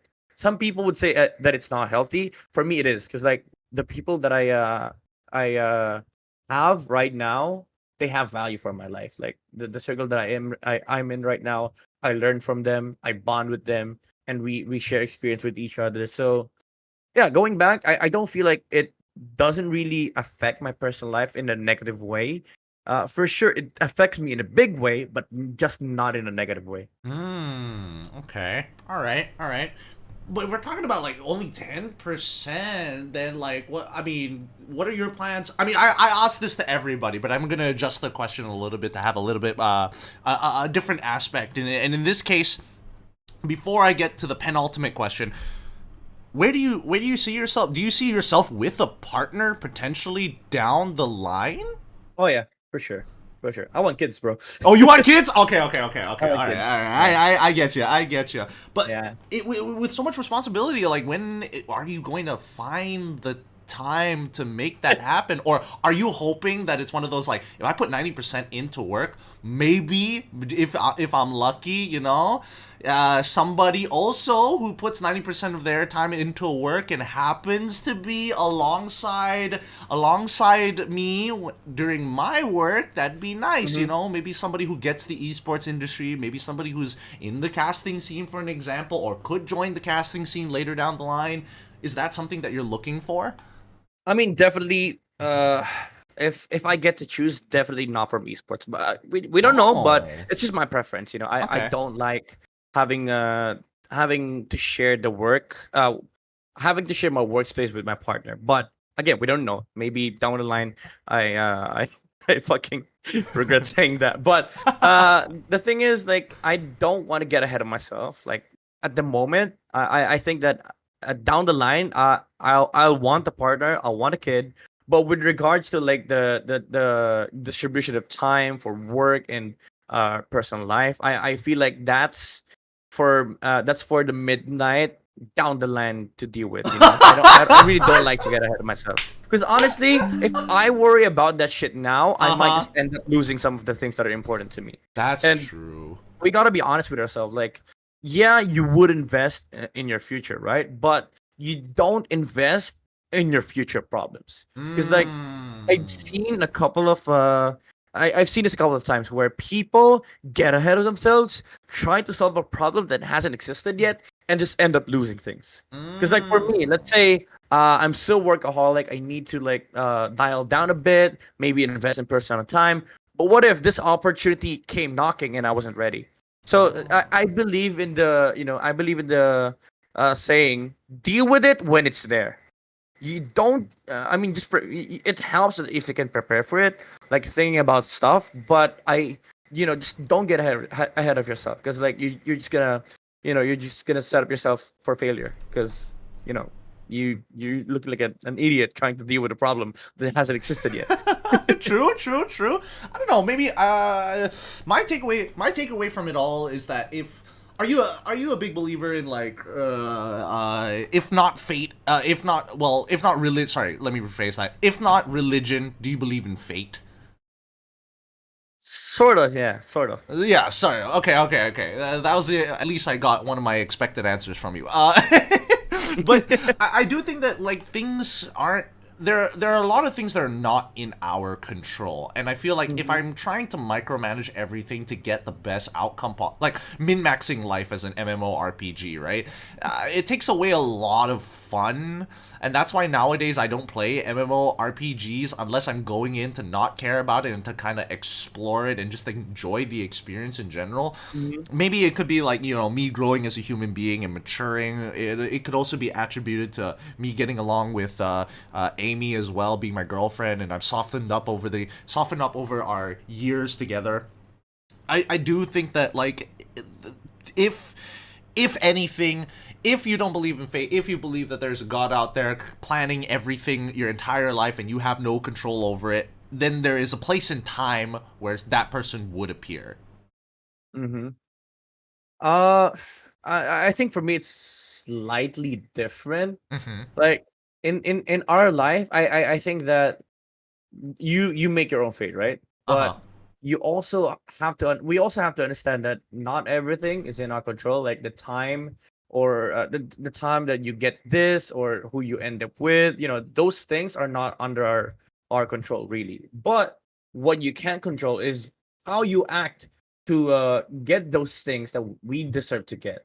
And Mm. I feel like it's also, it's the reason why I don't want to get ahead of myself, because like if I think that I deserve a fucking rich girl, and then I'll go chasing for a rich girl, then yeah, maybe I do deserve to date a rich girl. But funnily enough, in the bigger scope of things, I don't even know if I'll end up with a rich girl, right? Mm-hmm. Mm-hmm. But what I can do is make sure that when I meet the right person, I'm prepared for them. That's how I think. Like you have to act to the point where if the thing is there, you deserve it. See, this is why you my boy, Midnight. I know everybody keeps on saying in MPLP, amongst the MPL PH like talents, that is like, man, Uomi is a legend, but you're my boy, man. We resonate on so many levels, so many different levels. Once again, thank you, Midnight, so much for like opening up and sharing about these things. It can't necessarily be easy for you, or I'm just saying that out of courtesy. It could be just like piss easy for you, for all I know. But thank you so much for sharing and kind of like opening yourself up to an audience in a well, on my stream of all things, on this podcast. Where can people find you? How do they, if they want to contact you? How do they do that? You can find me in my room, self-reflecting. But you can also follow me on Facebook, TikTok, IG, X, not Twitter, at MDNYT97. That's my social handle. Again, at MDNYT97. And if you ever want to reach out, just hit me on DMs. I reply when I can. Well, thank you so much. I appreciate having you on the show for the MPL After Hours Midnight. But we're not done just yet. To all of our listeners, to all of our viewers, we do have a Q&A session happening after this. All of the questions are gathered from Discord, and we're going to be going through all of those questions. Once again, I do want to apologize to our donators. Usually on my streams, I usually shout you guys out, but I'm going to do it at the end of the show. Paul Looping and as well as Richard Luktu, thank you so much for donating your time as well as money to the show, and to make sure that, we can keep doing these things and getting more personalities, and as well as making sure that I don't get, well, a bigger pot if I do get scammed again. I'll let you guys know when that happens. But at the very least, if you like the content, consider subscribing, please. And also, like the stream, share it out to your friends if they want to get to know Midnight just a little bit more. And if you really, really want to support the content, maybe consider becoming a member of the channel itself. We got 3 different tiers and a lot of stickers that you guys don't have access to because you aren't a member just yet. So please come, become a member, utilize the stickers, join us on our lives. We have the MPL after hours. I'm not gonna promise this because I realize that logistically some people are just not free on Mondays, but we like to have it on Mondays as much as possible. We always have the Wednesday streams, and if I miss out that day, well, don't worry, I will make up for it in the following week or on a different day. With that being said, that's going to be the end of the recording. And Midnight, do you have any final words before we end the recording and head on to the Q&A session and the primo technically for our live viewers and our Discord members? I'm just gonna say Gideon is one of my biggest idols out there. I watch a lot of Gideon's streams before cast, so make sure that you follow Gideon wherever he goes, not just in social media channels, but wherever he goes, whatever he does, all the content he posts, make sure you follow Gideon. I appreciate it. Thank you so much. That's the MPL After Hours with Midnight. And that's the recording. For you guys on the live, you get to hear the other parts of this. You get to hear the Q&A session as we always do. Go down into the descriptions if you want to be part of that. If you want to ask questions to Midnight, by all means, join our Discord channel. It is live. It is active. We got a lot of cool people in here. But for the very first question, it's going to be... wait, actually... Our very first question, let us go to one of our donators here from Richard Luktu. If he is still here, this one is about BTK. What happened to Nicolette? Oh, that's a very interesting question. Is this first of all, is this PNC? It's totally okay if you can't reveal too much about it, or you can try and finesse it if you want to. It's up to you. There's definitely a lot of things that I can't divulge because like it's it's team specific. Mm-hmm, but what I can say is that whatever you're gonna see in Vegas, the team decided to go with that decision. Okay. So. Okay, I respect that. I respect that. That's actually a pretty good way of handling it. I'm PR trained, bro. I'm PR trained. It is obvious. It is clear. Your answers have been like, man, if this was an interview, I'm hearing everything I want to hear. I'm hearing I'm a workaholic. I love my work. I never give up. I never back down. Alright, our first question from the Discord. At this point, in your team's training and performance, who among the PH teams can they defeat in a best of 3? Ooh, good question. Holy shit. Well, the question is could beat, right? I'd say anyone below top 4 is beatable. With my team's performance. Wait, anyone below top 4 in MPL PH. Huh? You telling me that BTK has a chance to take on the AP Brens, the Echoes, the RSGs, the Onics of this world? Any team below top 4. Okay, all right. Just clearing it out, just making sure that there's no misunderstandings, and if the Clippers do decide to come, we got them, boys. All right.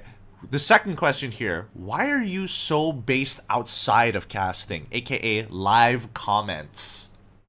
Well, based? Well, what do you mean by based? Based, well, now this comes to the portion of the Q&A where we have to interpretate. We have to do a little bit of interpretation here. Is it based as in you are a based person, or when they're talking about the way that you interact? The way that you interact. Oh, I am seeing that somebody is typing up. I think biased. I think they were about to say biased. I don't know. Like I have a very different understanding of based. Biased is one way. I'm guessing they're talking about like if I had to guess, right? I'm guessing they're talking about the way that you are, like, yes, you are in casting, but also you are very much acquainted with the space a lot, whether it be like the personal lives of players, building relationships with them, whether it be even in like stream chats. I've seen you like interact in chat pretty often as well, so I can understand where this question is relatively coming from. Honestly, because the thing is, I used to do a lot of live streams before, right? And I do feel like it's a part of our responsibility, especially as casters, because we're at the end of the day, we're also personalities. We're also influencers, and we owe it to the fans to interact with them, answer the questions, make sure that they're also updated with a lot of the things that we're in the know of. Of course, not all the things that we know are gonna be divulged for the public, but they do reserve the right to be part of what's going on, what's circulating, because at the end of the day, this is an industry and an economy as well, and Mm-hmm. people that are that we're engaged with, they want to know, and they want to be able to interact, they want to get engaged with a lot of the things that is going on behind the scenes and in front of the scenes. So I do feel like, for me personally, one of the biggest ways to return that the you know the I mean, one of the biggest ways for us to give back to the community is to interact and engage with them. So Okay. All right. All right. All right. Midnight to Vegas or no? Nah, unfortunately, he answered that in the pod earlier, Harvey. Okay, our next question here. Midnight, you started as the analyst of Next Play EVOS. Not 100% true, but I understand where it's coming from. What is the most memorable thing during Next Play EVOS's career? There's a follow-up question to that as well. there's so many, but if I need to pick one, I think I'm gonna pick the second day that I had with the team, because like the first day I arrived, I mean, it's something that I did expect. Like, they were hyped, they were excited about getting an analyst, but you see their face, they weren't really ready for it. But they were just really looking forward to what we're supposed to do. And then we did some talk. We hammered some things that needed to change and adjust. Like, I made a very big introduction day one. Day number two, because the one of the things that I told the players to do to make a drastic change, especially for that season, was they needed to wake up at 8 a.m. And then Oh. next thing I know, I wake up exactly at 8 a.m. All of my players woke up before me.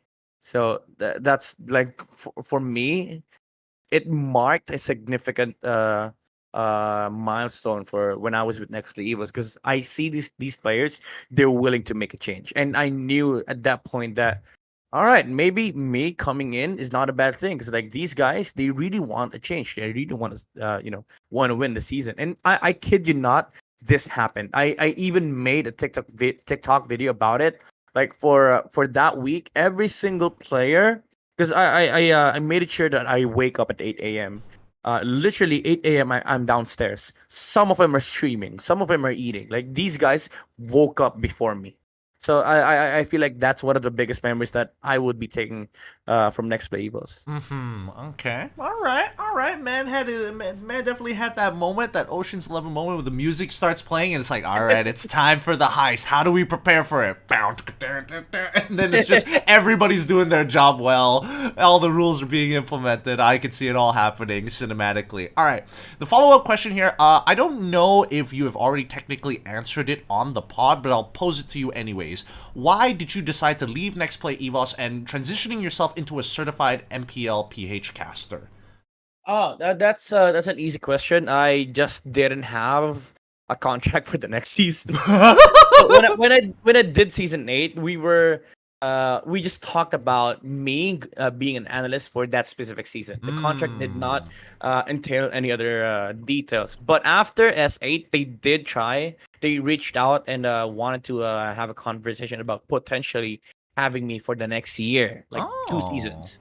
And it was just unfortunate that Moonson reached out before they did. And me, as a caster, I really loved casting. When Moonson reached out, they were like, yeah, congratulations for season 8, yada yada yada. How would you feel about coming back for M3 for the broadcast and potentially getting back to the casting desk? So I said yes immediately. Okay, okay. If you could choose any MPL region to cast aside from PH, which region would you go? Oh, Indo or MY? Honestly, I'd say like 2 months ago, I'd say Indo, 100%. But I put MY there because for a specific reason. Uh, you guys are the best MPL currently in terms of entertainment.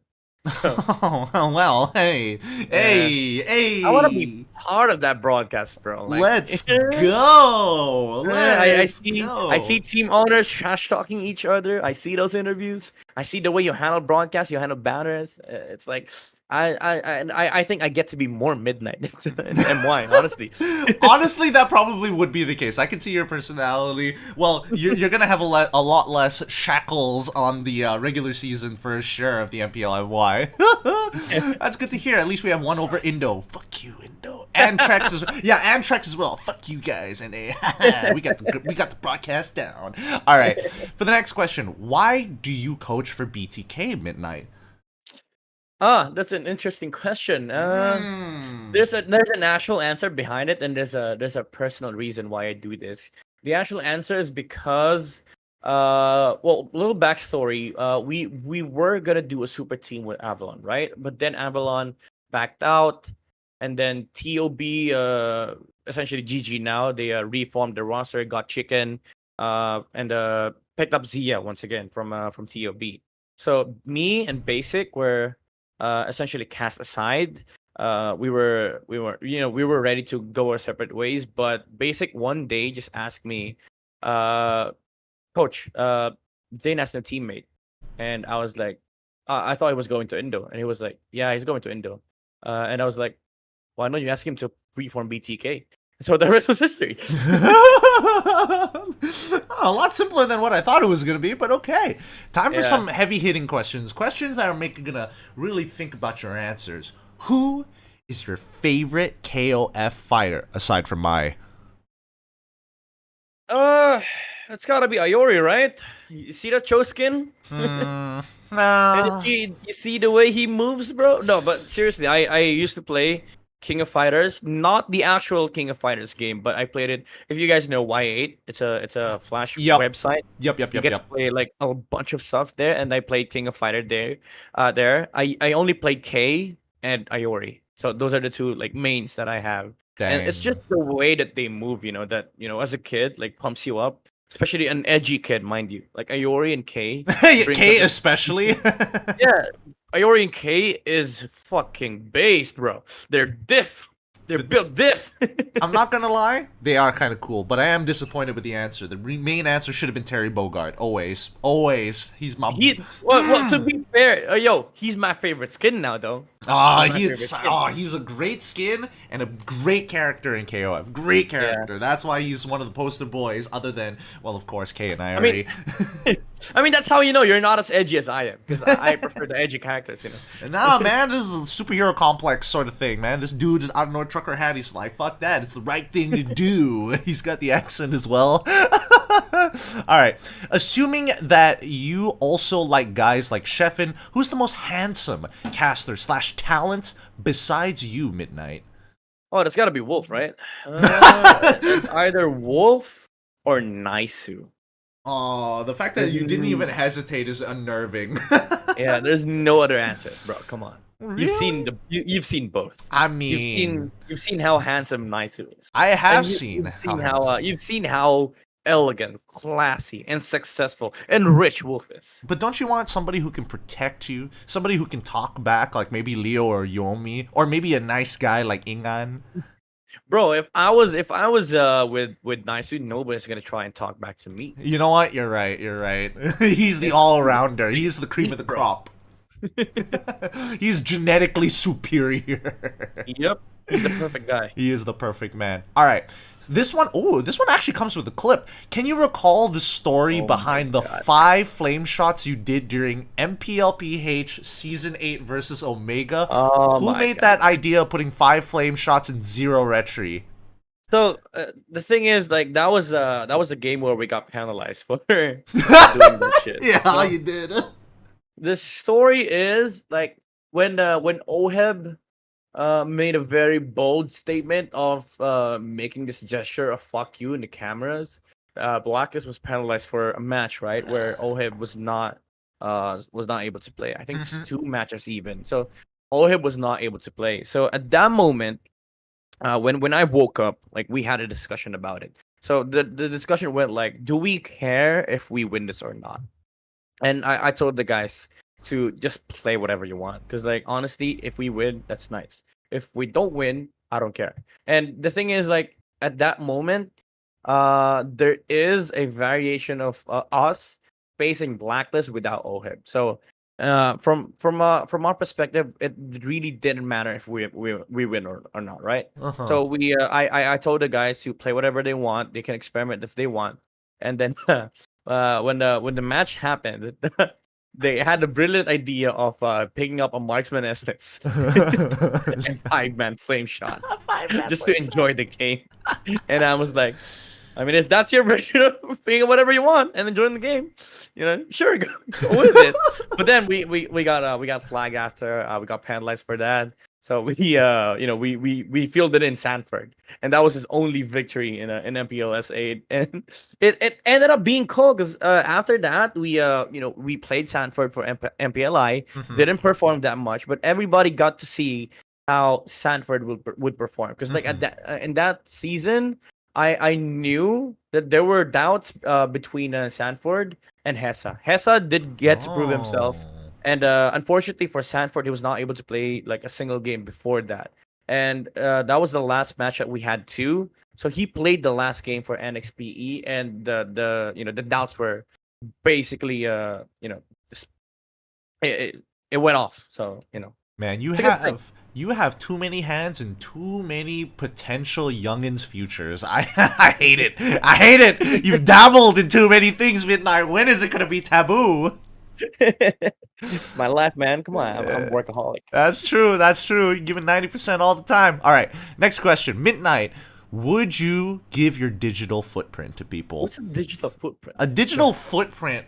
Well, I mean, there's a lot of ways to define a digital footprint, but essentially the crux of it all would be like, I mean, maybe in like VR chat, but for a digital footprint, I think it would mean to be able to like have all of your information, all your online information. Yeah, that's just an actual technical term because I studied IT. I know what a digital footprint is. I'm just surprised that actually is the digital footprint. I don't know, but you could try just scrubbing it all off on the internet. You could actually do that if you're that creepy, But but gun to your head, somebody's like, give me your digital footprint. Would you take the bullet, or would you be like, here you go? I mean, I'll gladly do it for you because, like, again, that shit is public. So I give that to you any given day. It's not my password. Come on, bro. Okay, fair enough. The next question. Oh shit, I am a shit host. I didn't get to discuss with you about this. Damn it, it was in one of my notes. But what do you think about the assassin meta? The assassin meta in general, but also the assassin meta. The question is, discuss the assassin meta not working in MPL PH. It's just bad, bro. Like honestly, I talked about this with Womi and the Burrito, two MPL casters, and I told him like this is a big reason why assassins don't work in general. Like you'd argue that they are sort of like buffed in the recent patch, but you still have to consider that there's one thing that they have that the other utility junglers don't have is that they are dependent on momentum, and their momentum is also dependent on the farm that they get, and the farm that they get is also dependent on the momentum that they get is dependent on the impact that they can provide, and the impact that they provide is dependent on one fucking thing. It's the purple buff. And that shit turns to Lord, right? Like if you're a Ling, your purple buff essentially becomes a Lord. So every 90 seconds, there's a fucking Lord that spawns in your jungle and in the enemy jungle. And as ridiculous as it sounds, that's an objective that your team does not want to take because like they're gonna expend so much stuff defending your purple, and it's not even a guarantee that if you are able to secure your purple that you get momentum. Unlike the Fredrins, unlike the Baksha, the Barats, where they are just able to rotate around the map and put some pressure, pressure towers, take objectives. They don't give a fuck if they have purple or not. Yep. They don't even give a fuck if they don't have mana. It's just as long as they're standing there, they're making sure that they're forcing reaction. There's so much stuff a utility jungler can do compared to an assassin. You can make it you can make an argument where your case would be sound with teams like Onic is because of the fact that they're leagues above their their opponents. But right now, even Onic is struggling using the Ling. Yeah, sure, they won, but at what cost? Losing early game, making a comeback. It's not like the Onic last year that we've seen where Kyrie is just first fix Ling, wins the game because they're just better than the enemy. Now they have to fucking suffer the consequence, like lose early game, get out retreat, get pinned by Anakai, and then suddenly your link feels like useless. So there is a bigger downsides with the assassins, and I feel like honestly, Moonton needs to do something about it. No, I totally agree with you. My stance on it is that the assassin meta is a game design problem as of right now, and it's not an easy Exactly. one to solve. It's Good way to it's put it, quite game design difficult. problem. No, because it is, right. Because again, when we're talking about the benefits of being an assassin, there's only so many like gimmicks that you can actually do to make this assassin relevant, right? But at the end of the day, it just comes down to numbers, because it's like, Mhm. oh yeah, you have all these things. I'm dependent on the purple buff, and even if I do take the purple buff, sometimes I feel like I don't have impact regardless against a good Yeah. team who naturally like, oh, you need purple buff to come online. I don't need any of those things. I could be down 2 levels and still beat your ass Yeah. down because my base stats are just that much higher than yours. It's a Mhm. unique problem that all MOBAs have, right? Because if you buff assassins too much, then the people who get punished the most are people who don't play for the earlier stages of the game. Marksmen in particular suffer the most in these cases, mages at the same time, and you don't want to take away their fun. So they have to Yeah. find a unique solution to make assassins fun while putting a cap on it, and still being relevant at all phases of the game, which is ultimately not a solution, but like a fantasy even. So Mhm. good luck to Munton on that. I do have a couple of ideas of what they could do. And I think it's mechanical cap ceiling, but at the same time, it's a little unreliable because there's also ping and other factors that affect that. So again, it's a design problem, as I like to put it. Our Mhm. next question.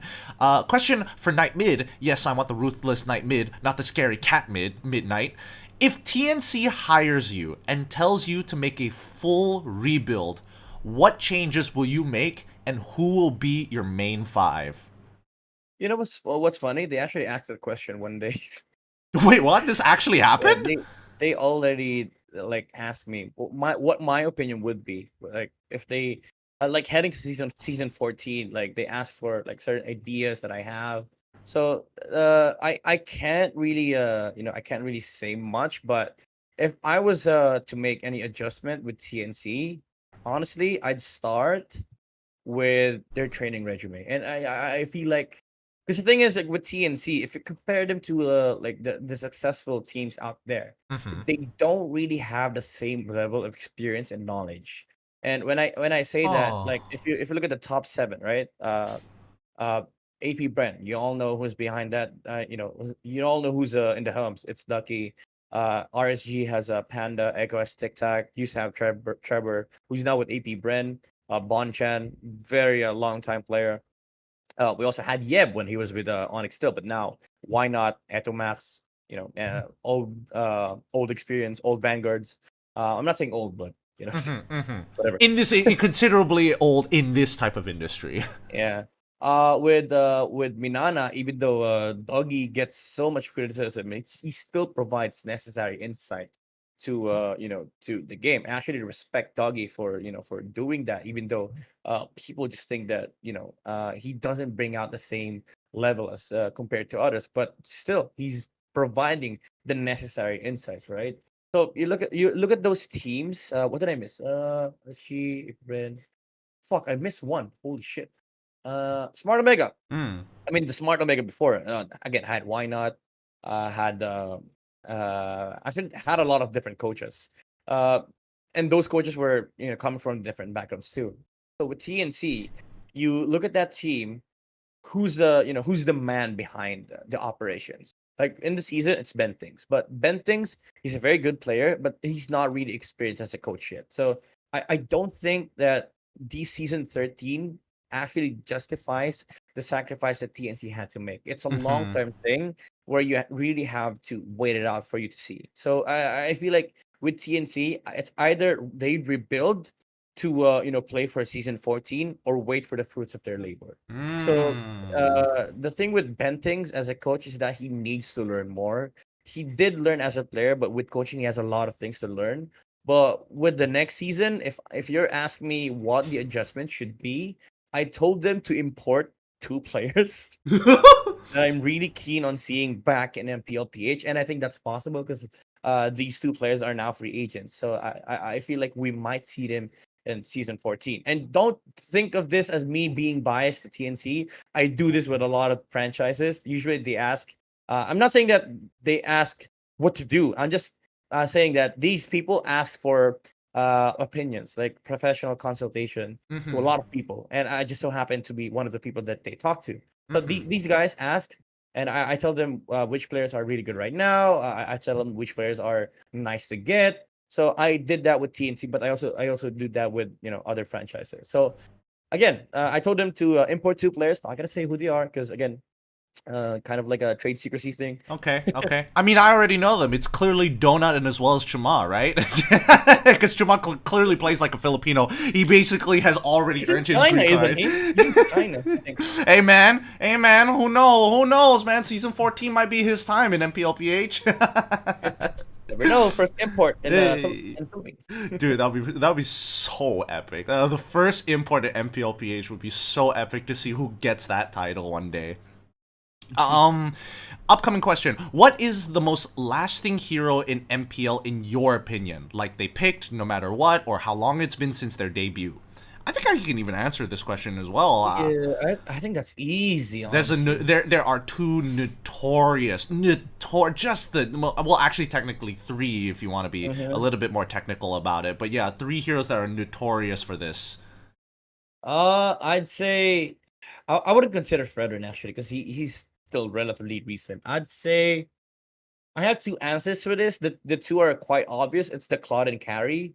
Every fucking year they're there. They never really died. Even though Claude has suffered 7 consequent nerfs already, he still is fucking showing up. Dude, it's so funny. Last when RSG won in MSC, Claude wasn't even meta. Come MSC, everybody was like, fuck, this hero's still good. What the hell? This hero's disgusting. Yeah, he's still disgusting to this day. And again, nothing has changed. He's still getting nerfed. So the Claude and carries because they just are the kings of late game. And also the third answer, even though he's not meta right now, but he used to be like the king of competitive LMOBB. It's fucking Leomord. Whatever you do to that hero, he still shows up. Like that guy was meta for 3 years before he went out. Yep. Just kind of shows you the state of the game. I'm surprised that was going to be your answers. I was thinking on a more like I've been here for a while now, and I've seen all of these heroes kind of go through their phases, and I still fall back. I still think that no matter what, that these 3 heroes are never going to be irrelevant. There's always going to be a situation where it can do you no wrong, and that's Cho, Kaja, and Franco. These 3 kits are disgusting. It's just... no matter what, it's always going to be good. The fact that Cho can displace opponents and lock them down back into your enemy, into your front lines, into your lines, is an incredible ability. Suppression is always going to be by far the most powerful mechanic in the game because there's no counterplay to it. You just have to fucking take it up the ass, or be lucky that he's Franco, where your only counterplay is asking somebody else for help. But even then, it's hard, man. It's hard.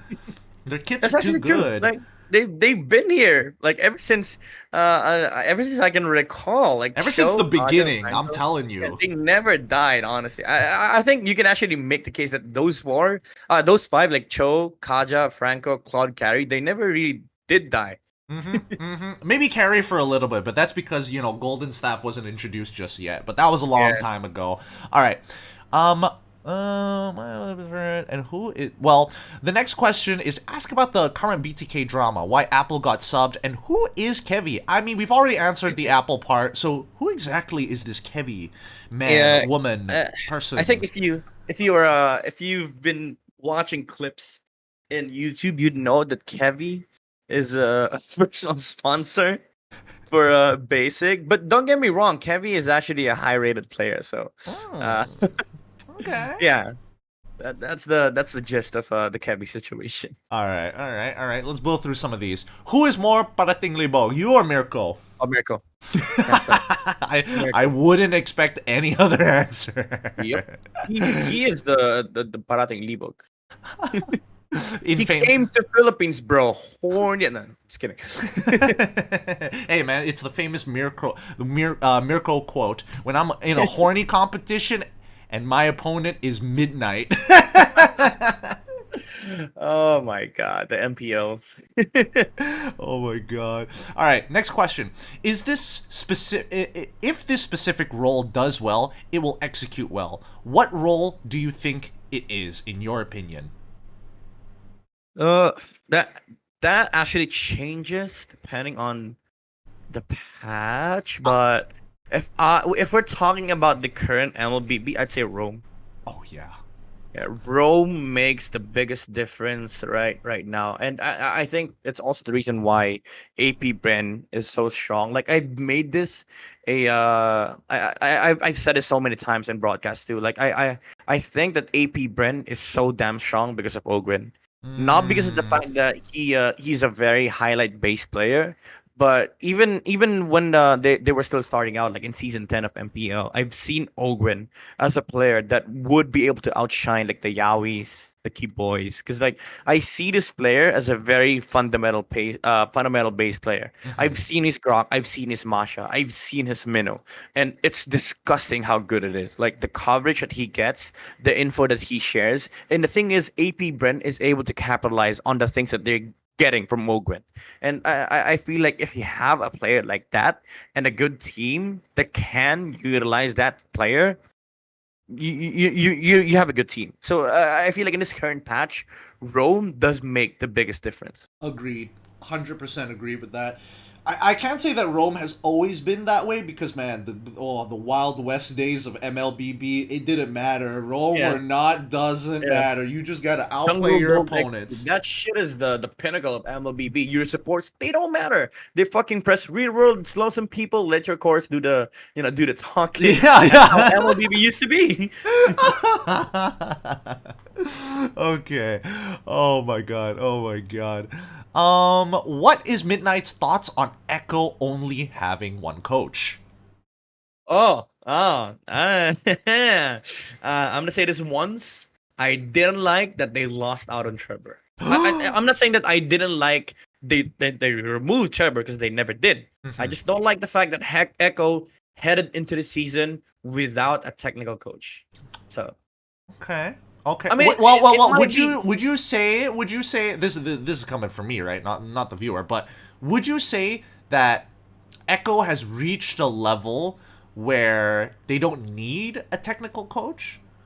Or at the very least, I they can like kind of like take some introspect, think about it for a little bit, and realize, oh, that was Mhm. my technical mistake. Therefore, Yeah. what's the point of having a coach to kind of like go through that with me when I can come up with the answer on the spot? Honestly, I will never say that it's bad for teams to get a technical coach. There might be Hmm. some good and bad effects, but for the sake of winning, it's just overall better to get a coach that can help you. That's why coaching staffs exist. Like you get a coach for this stuff, like life coach, technical coach, even fitness coach, right? Because Mm-hmm. like they get to you don't have to diversify. You get to focus on your respective fields. Like with technical coach, I do I hold technical coaches at the highest of standards because they understand the game. They're very nerds, and they're also the part of the game that actually matters, honestly. Because Mm. like the technical stuff, if you get down to the nitty gritty, it's the small details that can be used as the winning edge. Mm. And the reason why I don't like teams without technical coaches is because of the fact that you're still essentially like a team that base your team play on friendship. And I don't mean to say that it's bad, but like if you're winning with that, it won't hurt you to get a technical coach because that's your next step. That's the advantage that you would get over your opponents. Like they get to analyze what their heroes they're good at, what the heroes they're gonna face are good at, and what their weaknesses are. That's the reason why I like Trevor's move to AP Bren because it was already a strong team. They lost out on Bren, but they got another technical coach. That's why they're still strong. Because now you Mm. lost out on a tactician. Vren was really crazy with like strategies and all. I heard, but Trevor is a stable like technical coach. He Mm-hmm. knows the game inside and out, and I feel like Vren's move was a big question mark, but AP Bren still held their ground when they got Trevor in. because now Mhm. they still have that edge over the the other teams. Yeah, I always felt like, from an outside opinion, especially when the move actually happened, it felt like AP Bren would really, like, it, I can't say, I don't want to contradict myself here, because I know that they are a good adaptive team, but at the same time, when you see them like have those clean sweep games, more so, the question in my mind every single time was like, was that game sense, or did they already like get briefed beforehand Mhm. about some Yeah. of these patterns? And I think a lot of Yep. that is attributed to their technical coach in that Hmm. aspect, right? Yeah. It's not, sometimes it's not necessarily just the players being like having the most godly game sense in the world. Sometimes it just can be one guy saying, hey, if this guy starts walking up past this line, you know their Hmm. jungler's gonna be here without any vision. Yeah, and if anybody's gonna try and dispute that, just watch M5. Game 1, Sam was, you knew that there was something going on in the max, the back end of AP Brand. Somebody was cooking. Somebody, I mean, dude, Ren was definitely cooking with that one, and I'm like, it's like, dang, why bring out the Thamos this time? And then when you see the first couple of minutes of the game, and like prior to that first turtle fight, I'm like, holy crap, you just can't do anything here. You just have to give it up. The EXP lane will never be able to get there on time because of this goddamn pick. Yeah. All right. Next question we have here. Midnight, do you have a favorite team from MPL Indonesia? Currently, oh fuck. I have a sneaking suspicion of what it might be, but I'm curious to hear it from you. Yeah, I think it is. My favorite's BTR. Okay, BTR. Yeah, BTR is going to be the BTR. way to go, of course. To me, there were two options. It was either like, well, I mean, there's three options, but the third one's like a safe option. Everybody's like Onic, so I'm like, that's Onic. too safe. It's too safe. And I was thinking of Yeah. like, oh, this man, he's a countryman. He's a patriot, as some may say. He might not fight in a war, but he'll definitely do his part. So I was thinking about imports. Yeah. So only naturally, it was either Aura or BTR for sure. Yep. I mean, I do support Aura still. I still talk to Yaoi every once in a while. But the thing about BTR is that it amazes me when I watch BTR's playstyle. It's so like PH, Oh, but it's yeah. also so Indo. Mm-hmm. You know what I mean? Like they still have the identity of BTR, but you know that the Filipino factor came into play, especially with with Eman on the roster. Mm-hmm. But I do still think that Kyrie is still the best jungler in Indo, but Ken is making a mark. He And is catching up fast. I see him like the way I see Ken right now is he's the type of player that can make a mark in Indo because he potentially could be Kyrie. I like that. I like that. Clippers, if you're looking for that, if you were looking for the clip, that's the one, Indo Clippers. That's the one. All right, the next question. If we were talking, funny enough, we were actually talking about this before the stream even started. If BTK wins it all and banks their ticket to MSC in Riyadh, will you fly with the team as a coach or just stay in PH and cast MSC in potentially fucked up times? Oh, for sure, I'd fly to MSC. I can't leave my boys behind. Come on. Only naturally. Only naturally. Addition to the question, if you're given the opportunity to cast for MSC or coach for BTK, you could only do one or the other. Which are you doing? I mean, if we win NACT, I've already decided that I'll go to Riyadh as a coach anyway. So All right. the thing is, like, it sucks that those two opportunities are just so good that you end up losing one part of the one part of my job. But the thing is, I also want to like venture out to these opportunities. Like, it's rare to be able to go to a tournament as a coach rather than a caster, and I think that's gonna help me grow personally. Even though I'll end up probably losing an opportunity, we don't know down the road what's gonna happen, but for sure, this thing that I'll take like as a coach is gonna be able to expand into different ventures that I might go into in the next few years. Okay. Well, here are some of the etc. questions, some of the well, I would say more interesting questions. Why do most vapors look like you, Midnight? What, the edgy guys? Isn't that just like a character thing? Like, I mean, I think it's a come on, bro. stereotype. Come on, bro. Without Yeah, a doubt. I mean, people with long hair usually are associated with like uh, bad stuff. Bad stuff. I don't even think it's just the long hair. It's just the overall presentation, right? When you're outside of the suit and everything, when you're outside of the the work uniform and stuff like that. I would say it's an okay.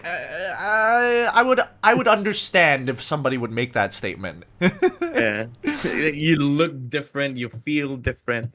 Yeah, I understand that point. Like you see us in camera, like, oh shit, it's Gideon. Oh shit, that's Midnight. That's Wolf. But we're normal persons too. Like if you see us day to day, we're still wearing shorts, boxers. Like, we still wear our usual clothes, and it just so happens that my usual clothes are sort of like associated with those group of people because like that's my style, bro. Come on, That's just the style. I like the very very how do you call this? Like the very the large ones, the oversized ones. There you go. Fair enough. Fair enough. Will I lose feeling of my legs if I ever become an analyst? That's an MPL PH inside joke, cause like, guess what? Most analysts we have a fucking condition with the legs. True. No, this is internationally as well. All of our all international analysts have some sort of issue. Well, may not necessarily be with their legs, but definitely the mental. Everybody's got a condition. What's happening with MLBB, man? I mean, like, it's true. It's just one of those things that like that toe the line, but it's an interesting coincidence, as some may say. Yeah. Moonton, take notes. So the next time you look for an analyst, you gotta ask a question. What's up with your leg? If they say nothing, they're fired. Everybody across the world gets nervous when the next analyst, the brand new talent comes in a wheelchair. You're like, oh shit, competition just got difficult. Ah shit, man. This time it's 2 legs, not just one. No, 2. he has double the power. Double the brain. All right, real question here. What other fighting game would you want to have a collaboration with MLBB? Ooh, fighting game? It's either Street Fighter or Tekken, but I'd rather take Tekken, honestly. Yeah, Tekken maybe. Tekken. I see. Let's look at the look at the matchups though. Like, Paquito could be Steve. Ooh, I'm cooking. Cho could be Huarang, right? Huarang. Cho could be. Oh yeah, you're technically right. Yeah. Right. Who's Ling though? Ling's Devil Jin? No. Hell no. Oh, Ling can't be anybody. Fuck. Oh, it's a bit Samus hard. could be. Samus could be Azazel. Oh, I can see that. I can definitely see the angle for that. There's definitely a direction there. Ooh, Bob Kufra. I was thinking the exact same thing. I was gonna say like maybe Franco, but then he doesn't really have like a hook. So how does that work? Franco could be Yoshi, but Yoshimitsu holds his sword. Yeah, that's the thing. That's the problem. It's hard. We'll let it cook for a little bit. Next question. If your life depended on a best of 7 series, who will be your main 5 against AP Bren? Oh, that's a very good question. That's a good one. Holy shit. All right, let's start with Rome. All right, my Rome would be. Fuck, there's so many good options. So many. But I have to consider like right now, like the playing ones. Unless I can take the prime ones. Oh, you know what? Take the prime ones if you need to. Whip them up into shape. This is your 5 against AP Bren. All right. If I could take the primes, I'd take Prime Royal Duo V-Wise. Oof. Okay. I'll take. Fuck, XP so hard. Holy shit. Golden. Let's do Golden first. I'll take Prime Benny. Prime I Benny? I can take from Brent, right? So I'll take Prime Benny and then support. Oh god. Who works with the Queen well? I'd say Prime Haji. Prime Haji. All right. Prime Haji was something else. And then XP. Fuck, this might just end up being Blacklist and Friends. Yeah, that's what I'm thinking. Like I said, never mind. I'd actually take Nuts. I'd take Nuts. You would take Prime Nuts. Ooh. Yeah, I'd take Prime Nuts. Ooh. Oh, I feel like Nuts would butt heads with Venus though. I'm a very big fan of Nuts. I mean, attitude aside, like gameplay wise, that's gonna be my main five. I don't Okay. want to deal with like the attitude issues and all. Okay, okay, no worries, no worries. All right, this is going to be the final question. Who is Midnight's favorite technical coach? Oh, me? No, I'm just kidding.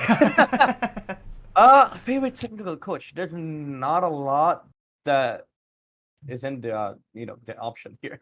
There's a lot of options. It's like there's only Vren, Sheber, Panda, you would say, some might say, and then Adi, right?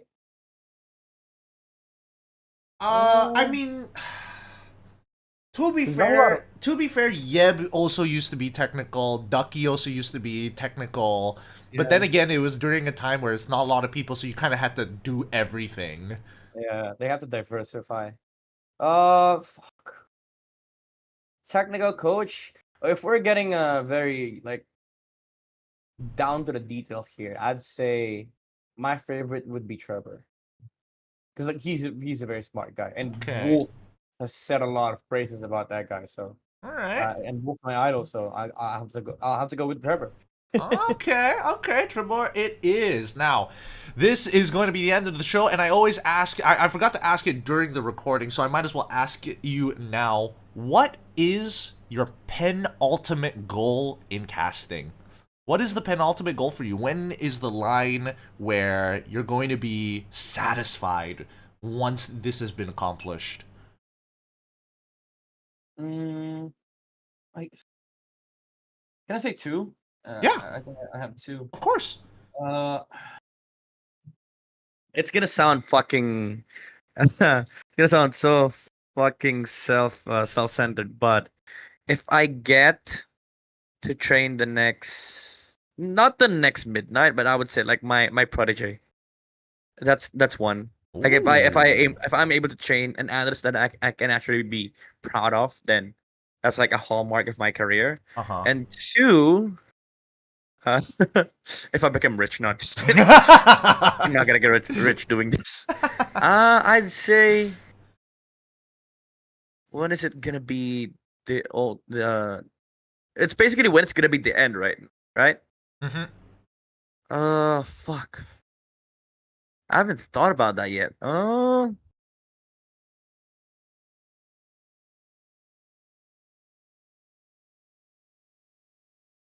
Huh. Oh, all right, all right.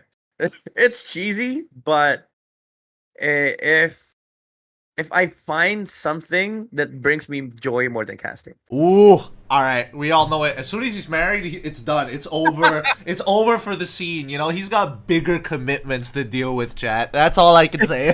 And people would be like, "Where the fuck is the next midnight? You didn't train one." I'm making the next midnight. Excuse you. I'm making. He's a year old. Wait for him in 10 years. There's no He's growing age up. limit to become a caster or analyst. Analyzes in baby voice. This team, yeah. It cries. What is this team doing? Oh my goodness, you're stupid. And I'll be like, son, no, no, no. You get penalized. Don't do that. Don't do it. Don't do it. I need to keep the Back in my record. days. Back in my days. That was me. Don't worry about it. Please, son, please don't break my record. I need to be the legacy holder of the most amount of penalizations. Most penalties in the league. Son, please don't go chasing that record. That's my only legacy. That's the legacy I'm proud of. That's all I have left. I might be proud of you, but I'm more proud with my fucking penalties. Don't beat my high score. Oh, dude, it's great talking to you, man. We should do this more often. Holy shit. Yeah. It's Thank you been so much for inviting me here. Dude, it's been a good time. I'm sorry for holding you longer than I technically should, but it's just been such a good time hanging out with you. It's one of the longest streams by far that we've had for the MPL After Hours. So, once again, thank you to the audience for sticking around, watching, getting to know a little bit more about Midnight, the analyst. He doesn't just lurk in the dark, he is a real human being. They know exactly where to find you, but what I will say is that, boys and girls, please come and join the Discord group community. We have a community here that if you guys want to talk anything MLBB related, anything you want to ask to our potential guests, I do give a heads up on who the guests are before the show even happens, so that you guys can participate in everything that we have going on here. Once again, thank you to our donators to support the channel, and of course, if you want to be able to support the channel even more, consider becoming a member, and you get to use cool stickers. These stickers are so dope. I eventually want to add more stickers later on for the multiple tiers, of course, but until that happens, thank you so much, Midnight. Once again, this has been it has been an honor. I have more respect for you, even more so than I already did. It has been a very good time. Yeah, thank you too. I enjoyed this so much, bro. I couldn't have spent my evening better than this. Yeah. So thank you. I appreciate the kind words. With that being said, this is gonna be it for the MPL After Hours. Say bye-bye, Midnight. Say goodbye to everybody. Bye. Keep on. Bye, boys. Yeah, keep making noises. This is how we close out the show. Yeah, hand gestures are great. Well, transition is gonna be so hard to edit later. It's still gonna go. See you, boys.